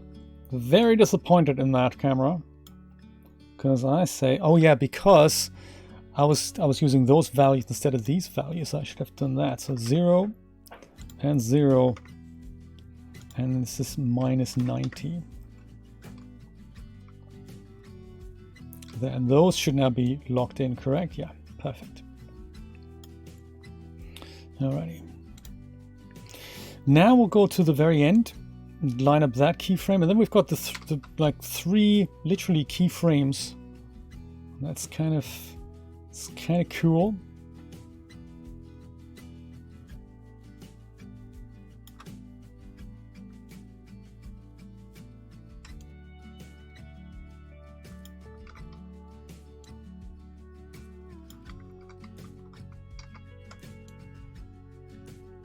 There, it's almost like exactly like the original shot.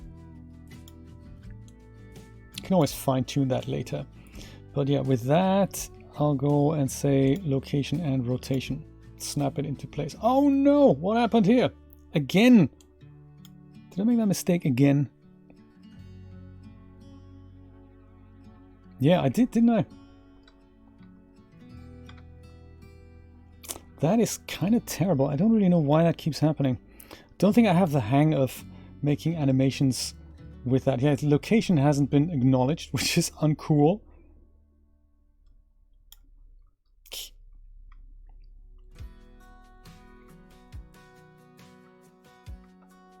Let's put this to world location for a second.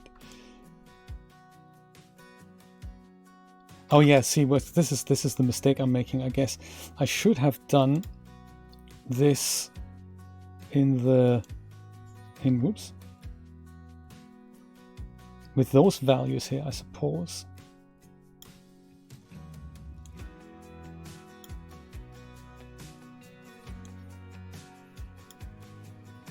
Great, and now we need to go and do something about the rotation, like so. Man, this makes animating really difficult. I'm sure there's a better way. I just don't know it.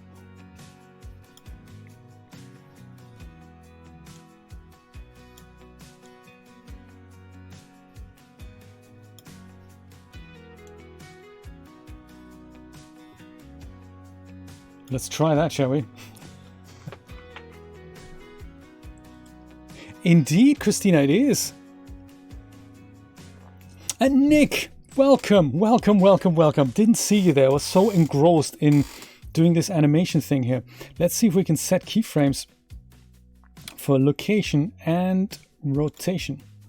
Alrighty, see what we have so far. So it's almost like, can we play? Let's go play. There we go. It's slow. I don't know how to make this full screen. Sorry, I can do this probably. That'll be a better viewing experience. So it is a bit slow. Maybe that's just a bit too slow. I can always speed it up later, but I think, you know, for the fact.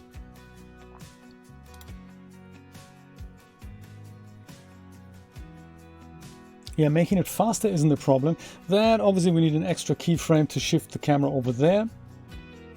And I think I don't like the interpolation either. That it slows down. I'd like for it to be linear at that point. So see if we can do that. And overall just a little bit faster, I think. That'll be nice. So instead of stopping at 600, I wish I could see those keyframes there. Yes, I can. Perfect. So let's make it 400 frames then. That might be better. So 400, I'll go and drag all these keyframes and drag them over to maybe kind of 200-ish, kind of in the middle, so split the difference. And then all these, we'll go and drag them to about 400-ish. No exact signs involved. And we'll make the end of this whole thing also that last keyframe. Alrighty. Nick, what have you been up to? Good to see you. I'm glad you can catch the stream despite your schedule. Alright, let's see what that looks like. It's a bit faster. Interpolation, I don't want that to stay there. Don't actually know how to do that. Interpolation values. See if we can find out. And end frame is good, so we just go and adjust the bits and pieces thereafter. Oh, there we go. That's it. Linear, constant. Yeah, there we go. I think constant would be perfect here. Let's do that. Constant it is.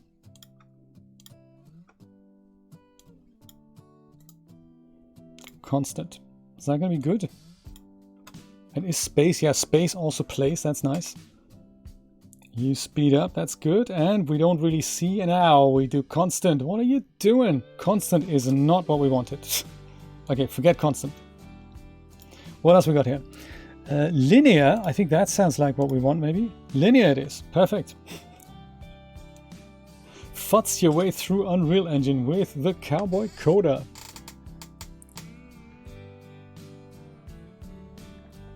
Linear is what we're looking for. Perfect.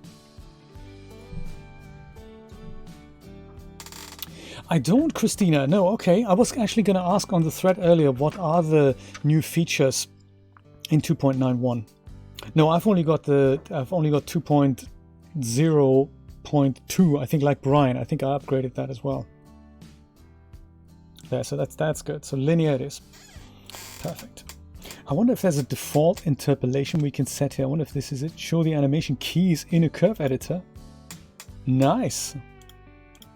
All right, look at that. We can do that. That's exciting. I didn't know that. Speaking of advanced animation tools. Woohoo! That might be too advanced for us. Let's not look at it. It just confuses everyone. Alrighty, next keyframe. Got to be dead center in the middle. This is not where we want that camera to be at that point. So let's make sure kind of at the worst part here. Make sure the camera is just further on the right at this point, which is difficult to say. Is this X? I think so. Also, let's switch this back to local. It's Y then. Good to know. Whoop, no, that's not Y. What are you doing? No, don't do that. It was X then.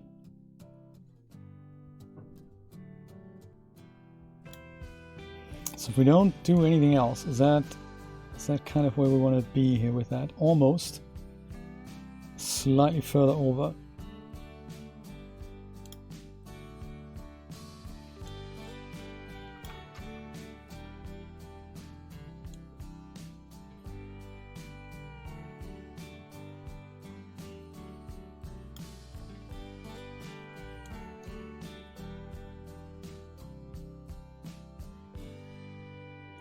Yeah, so we want to be, this is also not quite great. I want to avoid having to set too many keyframes because that's just going to be messy. I'd like to, this is why it might look a little bit more complicated, but if we go do this correctly now,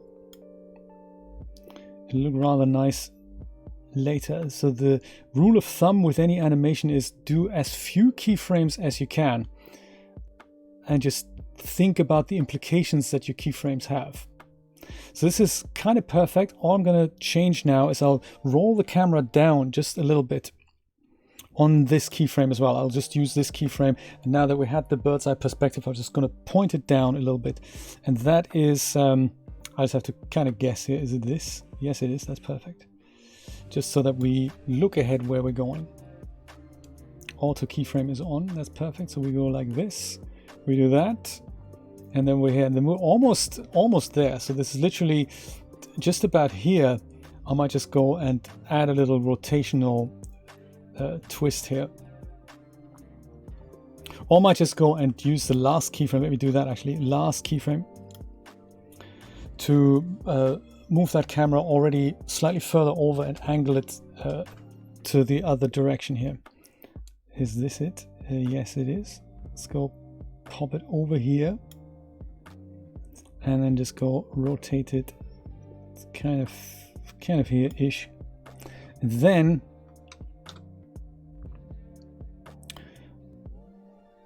add a little extra to the Y.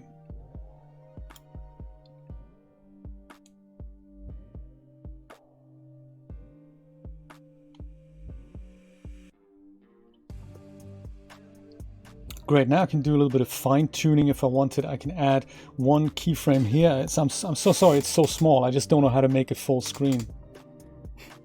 Oh, and then all the chat's gone, Christina. That's terrible. Ugh. Luckily, nothing's happened since your last message, so, you know, well done there. Yes, I think that is the worst feature about Twitch.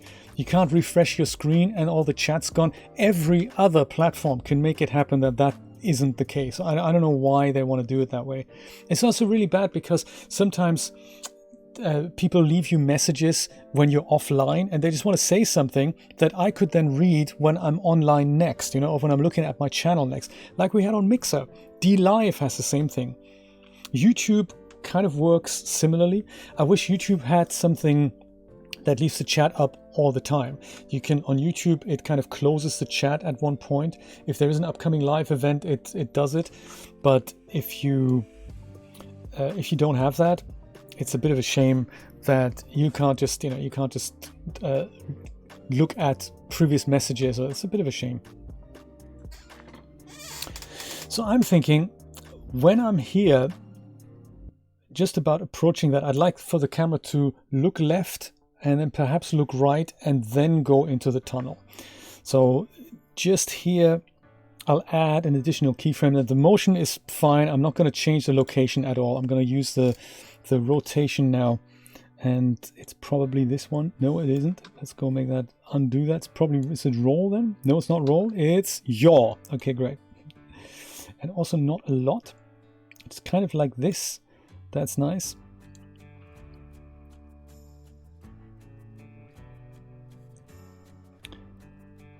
And then we just go here before we enter the tunnel. So let's see if that works fine or if that's, you know, pathetic. Could be both, could be either.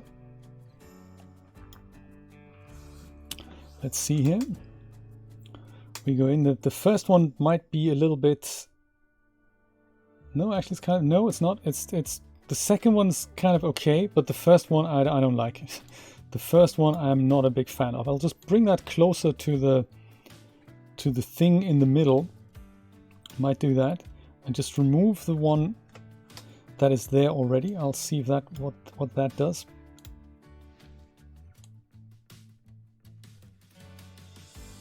It'll do that, and then that, and then that. That could be fine. Could be what we're looking for. Might angle the camera down a bit further. I don't actually like it. Mr. Chris! Thank you so much for dropping by. Welcome, welcome. Yeah, you see, on second thought, I don't actually like it. On second thought, I'm going to go and undo this. Leave that here and forget about my idea about that additional keyframe just before that. I might leave the one after, because that's kind of cool. I like this, having a look around and then go into the tunnel.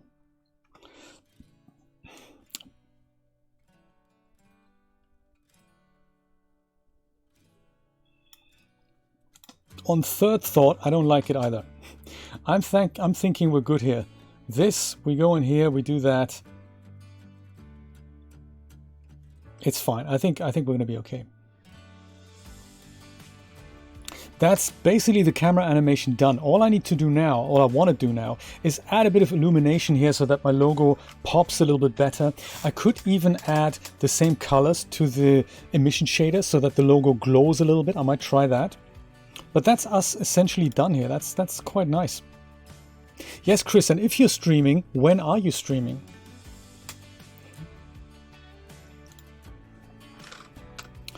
Let's have a look at it. And just all our materials here, they are in the materials thing. That's blue. Should have really left them open, shouldn't I?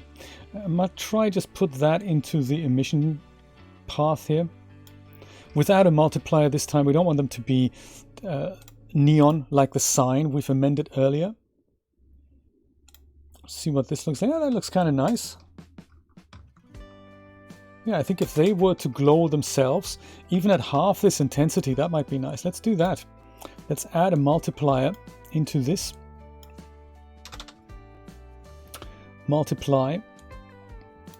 And then we'll put that into emission, and then multiply. This is going to be promote to parameter, and we'll call that one not B, just we did value multiplier. Is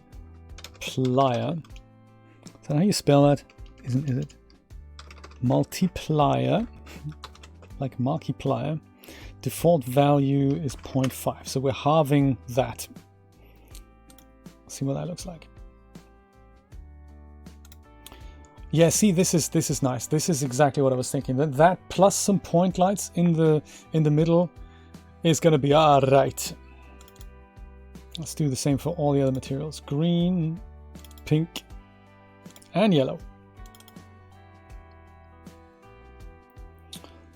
Add that multiplier. Multiply, pop into emission. Promote to parameter, call it multiplier, set default value to 0.5. All right. And save. That saving step, I think, is really important for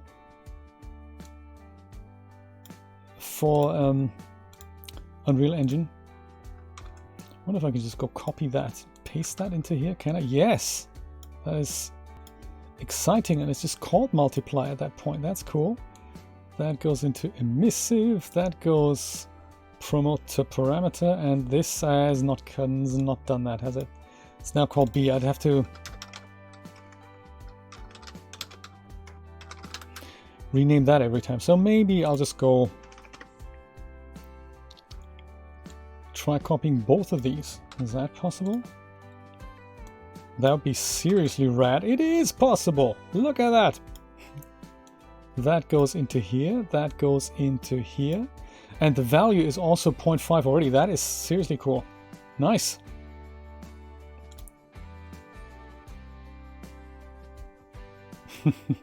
Seven. All right. Okay.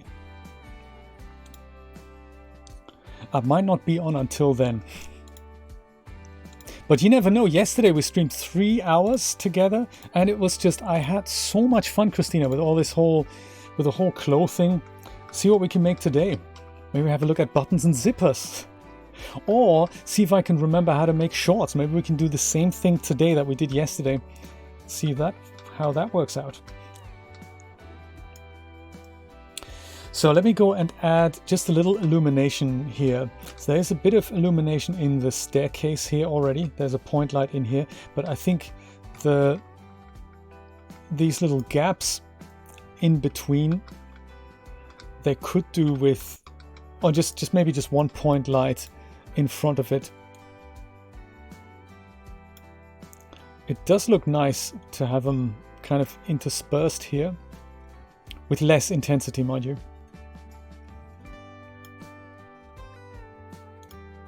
Make it movable, make it less, like maybe as 4 is probably still, yeah, it's still a bit too hot.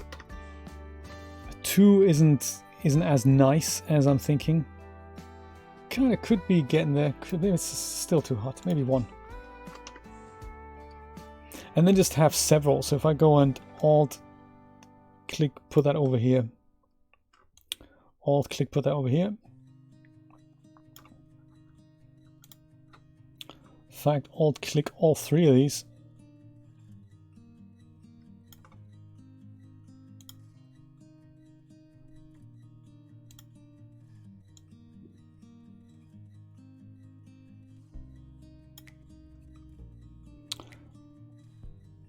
And there's this one.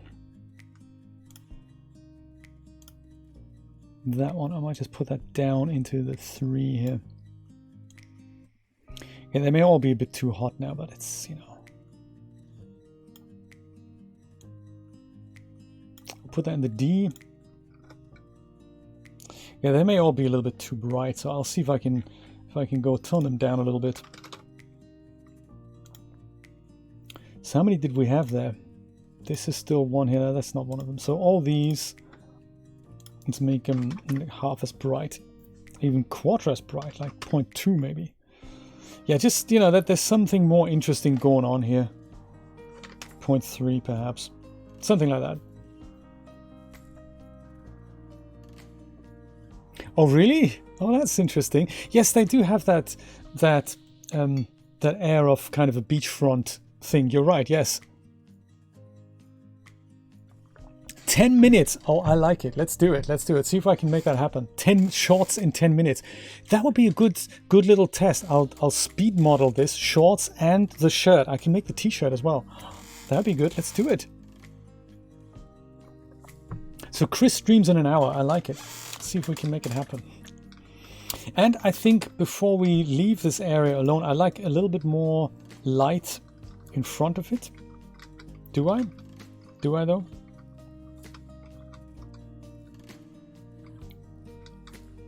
Yes, let me try putting a light into the kind of front area here. Nothing major, just something that tells us this is where the action is happening here.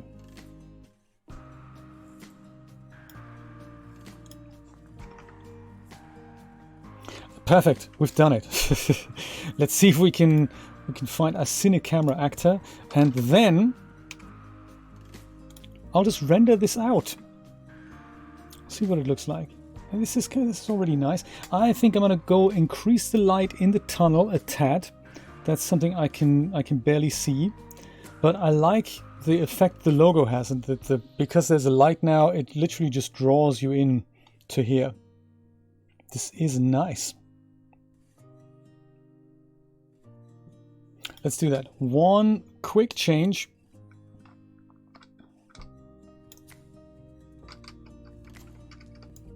Just trying to grab that light here. I'm just increasing that to, let's say 12. No, it has to be more. I want there to be visible light coming out of the staircase. So maybe 20 even, don't know.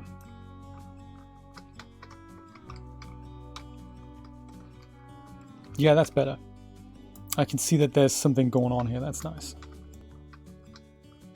Just so that the geometry separates a little bit. Okay. Is it though? Madness Middles, is it though? Let's see if we can render it out. I think this is going to be nice. And the only other thing here at the bottom is that I need to create a camera in the camera cuts track. So I'll just select my cine camera actor and just add that. So just by selecting it, it's easier to go and say create an existing binding. There we go. Cine camera actor. Boom. That's it. So this is now the camera cut track. If I had other cameras, I could move the playhead somewhere and then say at this point I'd like a different camera, and then at this point I'd like to go back and so forth.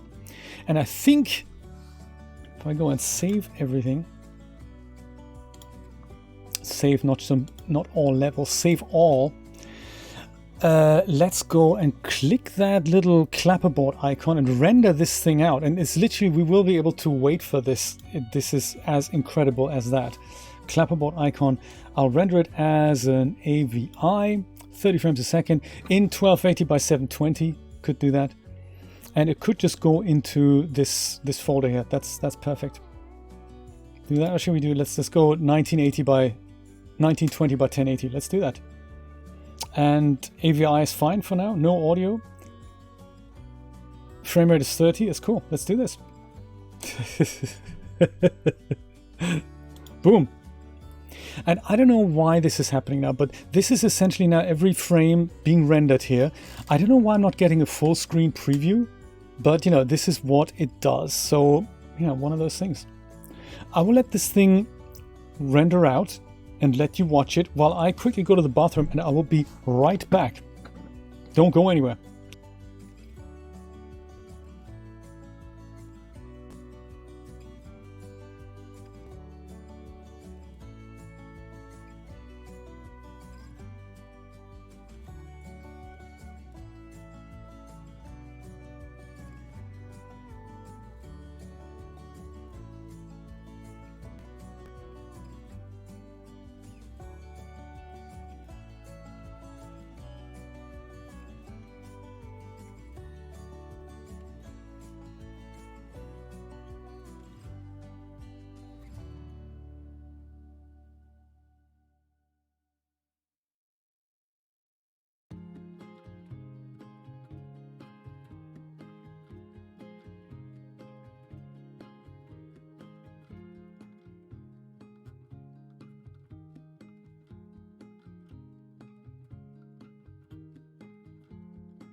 I'm back.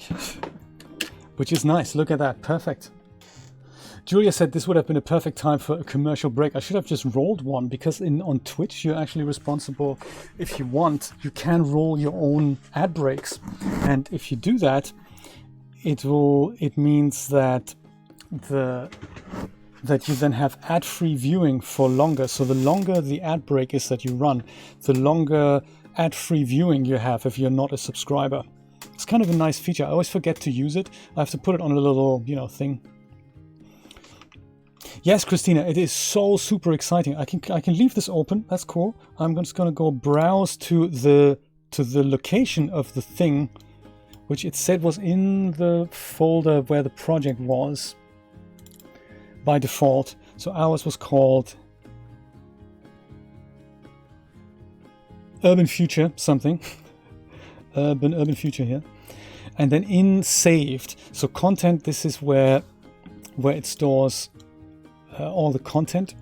This is essentially what we see in the content browser. Anything that's underneath here, these are all the folders. And then other things like config and all that, that's like what Unreal Engine uses for other stuff. This is your actual project here. And under saved, this is where we now have video captures. And this is where that thing is. So let's see, I'm really excited to do this. Double click.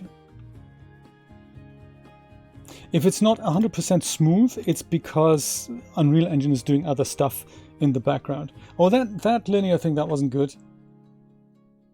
So we can correct that. But seriously, I mean, this was just about 2 hours.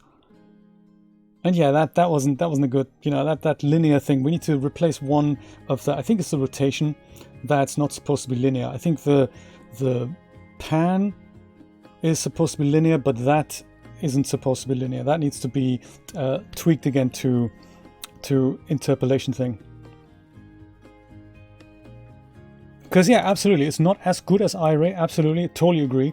But I mean, for the fact that you more or less have a finished animation ready to use, and you can also use it as an image sequence. You can render out an image sequence. That's cool.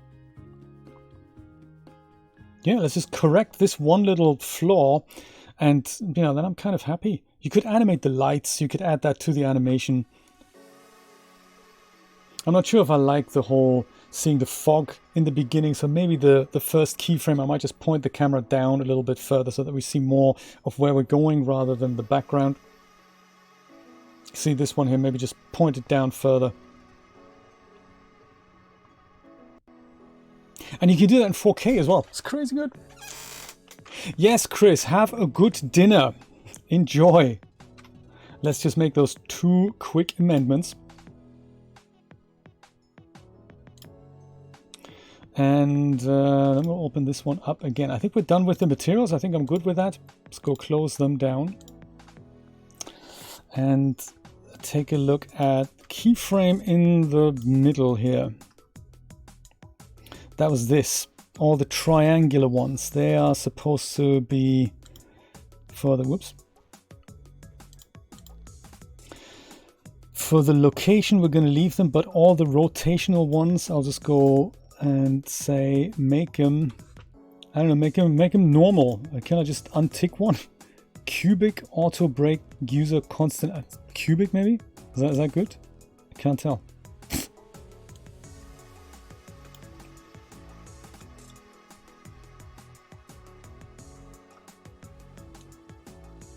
I can't tell if this is better or not. It's almost like I want the locational values here. I think I want the Z one to also be cubic. See if that works. Cubic auto. See if that's any better. It is a little better. It's just a little smoother there. Maybe, so what happens if we make the top 2 ones also cubic? I don't know what they were set to originally, but originally that didn't work. Well, maybe that's actually the best. Perfect. Sorted. Me too. And there is, in the beginning of the stream, if you want to watch this back, we had to do some material tweaking, but not a lot. So I'll show you the materials that were that the tool did not transfer. One of them is that it's all about the reflections. So this here is a kind of a puddle surface with the reflections, and that did not come across. Same with the clock here. The clock that's 3 material zones. One of them is the glass face on the outside. So there's the metally bit on the outside. There's a flat clock face, and then there's a kind of a glass ball thing at the top and at the back. And the glass, that didn't work. So that just comes in as just a white surface. So I think the transparency translation doesn't work. Also emissives. So this hotel sign here, that didn't come in. I mean, it came in, but the material, the red thing, I had to set that up. But those are small details. And also, that's the other thing that I need to repeat. Actually, the code for this is available on David Vodhanel's GitHub repository. He's submitted it to DAZ, but DAZ haven't actually released this yet. I'm sure this is going to happen. The environment option with Unreal Engine 4.26, I believe David is going to update his version of the plugin for the Unreal Marketplace. But DAZ, it's kind of in their hands if and when they release that. But I've been fortunate to know Brian Wheatley, the lazy artist, who's made a video about how to build this code so that you can take the code and literally just put it into DAZ Studio / Unreal Engine and use the environment transfer right now. So, but it's kind of beta. It's not really released yet. David's written the code, but it's not officially released yet. But Brian has a video on his channel that lets you do it. So there's a link in the description of this video. Madness Middles, I'm glad you asked. Yes, I do. I do cut my own hair, but some barbers are open. I don't think every barber, but yeah, I do cut my own hair. Sometimes I cut Julia's hair as well. I've got one of those wild clippers that I don't use that for Julia's hair. I use that for my own hair. So most of it I do myself, and then Julia just has a quick look at the back, and sometimes I can't see things. But yeah, it's 100% me since 5 years. It's very good. Thank you for asking. I appreciate that. I'll just correct the first perspective. I just want to look down with the camera, and I can't remember what that is. Is that yaw? No, not yaw then. Pitch maybe. Pitch, perfect. Yeah, I just crop out a little bit more of the white. Could probably even go more. No, that's not it. Yaw. No. It's pitch. There, we'll go like that. That's should be enough. We don't see that much, but I think it's gonna be just fine.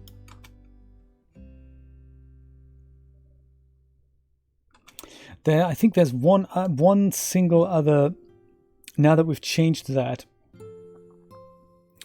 here at this point, before we do this, I think I would just like to add one more keyframe. This is basically at the worst point, or just before the worst point happens. I'd like for the camera to just look to the left a little bit more. Was that yaw as well? It was, wasn't it?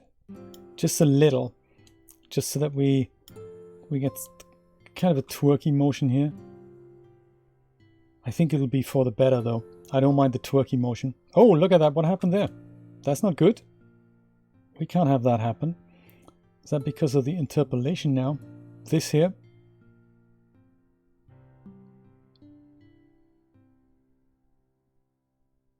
Yeah, we can't have that happen. I think maybe that wasn't happening before my other... No, it is. This is because I've changed the interpolation of these keyframes now. So yeah, that's kind of good point that we see that here. So yes, that can be avoided. You don't want to set, if ever you have an issue like this, you don't want to set a keyframe here, because that's going to make the whole motion wonky. What you want to do literally is go to the either the previous keyframe and move the camera over, or move the destination keyframe over. So like from here, make sure you move the camera over to the right further, or make sure you go in slightly further to the right. I don't think I can do that. We just need to make sure that here we're hitting the target just slightly further to the right. I can do that.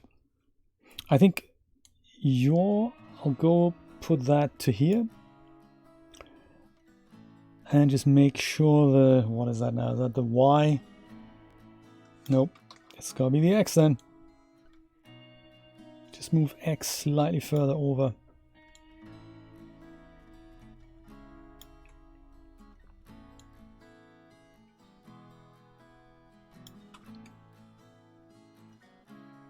Matte trickery. That looks dramatic. That almost worked here. That almost worked. I'm still hitting this bit. I'm tempted to remove it because it's just in the way. I might just remove it. Yeah, I'll remove whatever that piece is of geometry. And I think I'm going to move myself just slightly further to the right. Just further here.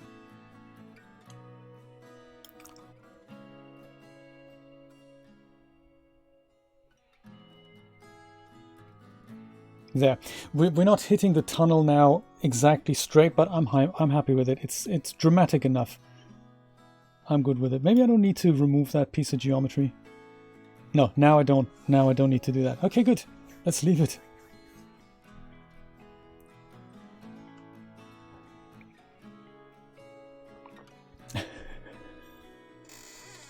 Man, Christina, you gotta let me read these things. I appreciate it. Thank you so much. And I love the reporting thing as well. That is really cool. I appreciate that. Thank you for your help.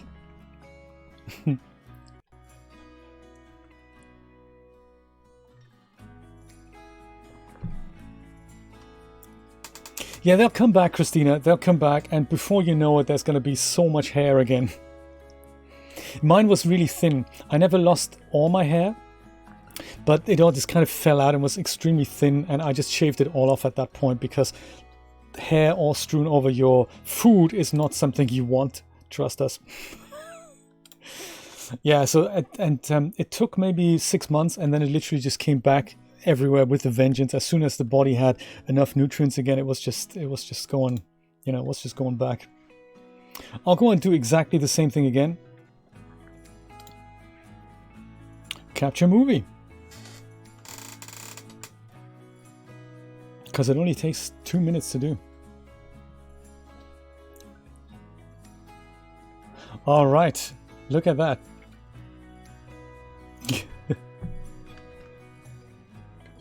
How heavy are you now? What's your current weight? I will keep an eye on you, you know, health-wise.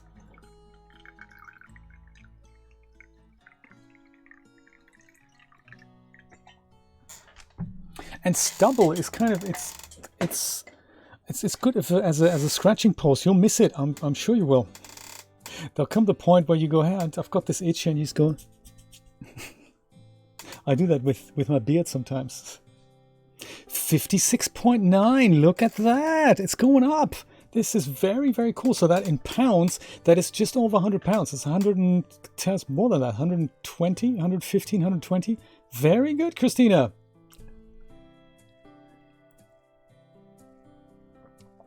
Oh yeah, she had really long hair.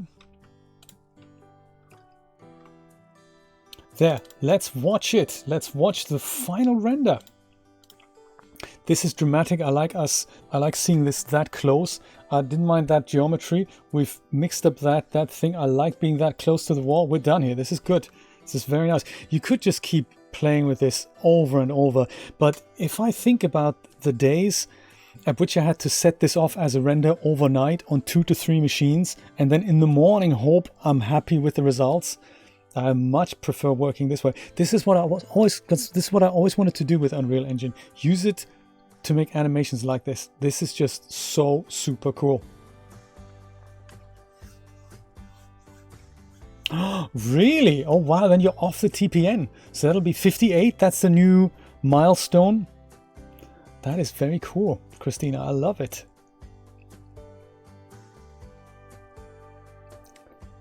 It does, doesn't it, Rod? And we did this in just over 2 hours. Seriously, that was, and this is production quality now. You can make it better. You can turn it into an image sequence, then you don't have the compression of the AVI that I've made there, or that Unreal Engine is applied there. This is not, I don't think this is uncompressed. There's some kind of codec involved there. So you can make that PNG image sequence. You could also render it in 4K. You could also render it at a different frame rate. So I can make it 60 frames. This is currently 30 frames. The sky's the limit. I will do that. I will do that after the stream, and just quickly, literally quickly render that. It literally takes 3 minutes longer to do it in 4K and as an image sequence. And I'll let Photoshop do the compressing, and I'll add that to my 3D Shenanigans channel, because I mean, wow, this is cool. What else can we do? Which set do we want to use next? DAZ, I remember that I think at that point I didn't have the 2080 card yet. Or did I? I think I just had it. I had that on 2 computers, and I think with the 2080 card, 1 frame in 1920 by 1080 was 5 minutes. And I don't remember the exact amount of frames. I mean, here we have 400. I think the original one was a bit longer than that. But imagine 400 frames at 5 minutes.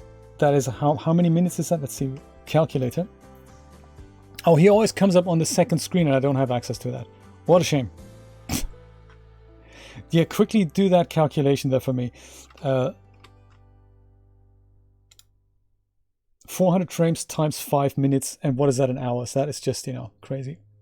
Did I just buy that? And that was the, you know, that was with the, I remember now, that was with the 2080 and the 970 with CPU in tandem did 20 minutes per frame. And I did split the work, and it was more than 400 frames, and I think I made it a bit slower. That was how long that took, and we did this in under 2 hours, and just over 2 hours, and we already have production quality. That's crazy. That is seriously cool. I like it. Well, I'll prepare this, and I'll put it on my 3D Shenanigans channel for all of us to watch. I have tried another environment. I got to tell you, I have tried another environment, and maybe I can just bring up that Unreal Engine project without transferring it over again. This is an interesting, weird one. I'll close this. I'll save all here, and I'll just quickly open that project. That was the cinema, the interior of the cinema.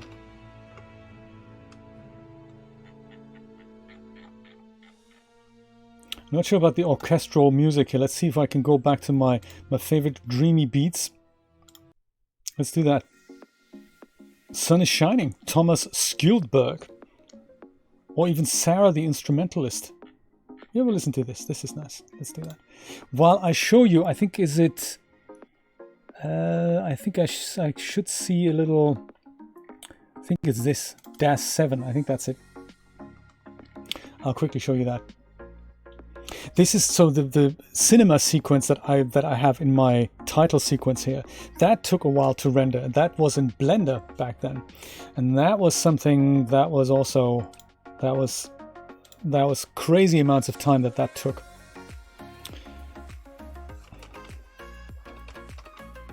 On second thought, this is not the music I wanted to listen to. Sorry, Thomas. Let's see. Theater map. There we go. So this is kind of vanilla. Transferred that last week or so. And it's not the bump map, it's the texture on the outside of the theater that does not look so good. So I don't know what it is, but I remember seeing the same thing in Blender when we brought it in. Do you remember? So this is exactly what that looked like.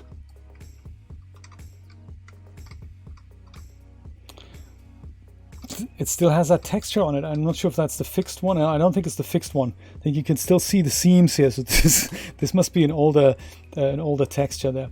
But yeah, the outside of the cinema, that is not what that looks like in DAZ Studio. But this is what that did look like in Blender, I remember. And it's the same usual suspects. So here we have glass, and the glass has not come across. This is also glass here. I remember playing with these materials in Blender. That was what we did. Same with these materials here. There's also something that happened with the movie posters. So I don't know why they were brought across as all the same and why these are mirrored. I cannot tell you that. But this is stuff that would need fixing. But since we kind of get a grip on this, maybe we can recreate this title sequence and not do it in Blender this time, do it in Unreal Engine. I wish there was a way for me to figure out what I need to do in order to see the piloted camera in full screen. Yeah, so this is all literally, I think it's just the tiling on these materials. So we could just have a look at that and see what happens there. Yeah, so this does require work. Some materials do not come in perfect. But, you know, the geometry as such does, and I bet it has to do with how the materials are set up to begin with in DAZ Studio. So be interesting to see what's different about this tiling versus the other tiling. Could be that tiling as such, or the value of tiling isn't acknowledged as it comes across. Don't know. But yeah.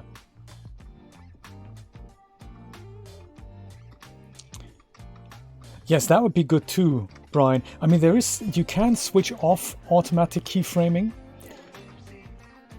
So there is a way to do that, and you can then manually keyframe the type of translation you wanna keyframe. That is possible. That works on the, we don't have it here. But let me just quickly make one. If I go and add a new level sequence, and I'll call this new level sequence, is fine. If you, I think, was it this one? No, that's snapping. I forgot where that was now, but you can switch off the auto keyframing, and then you can just go and move the camera into place, and then click one of the translational things. Yeah, we need to figure out how that works, because that'd be awesome for making animations. Yeah, so go ahead and see if you can build yourself that plugin if you're up for that. Brian has discussions. Brian has instructions, and yeah, it's fairly easy. There's going to be this one moment where you just send to Unreal, make sure the top thing is selected, and then you just select environments and let the script rip, as I showed you in the beginning.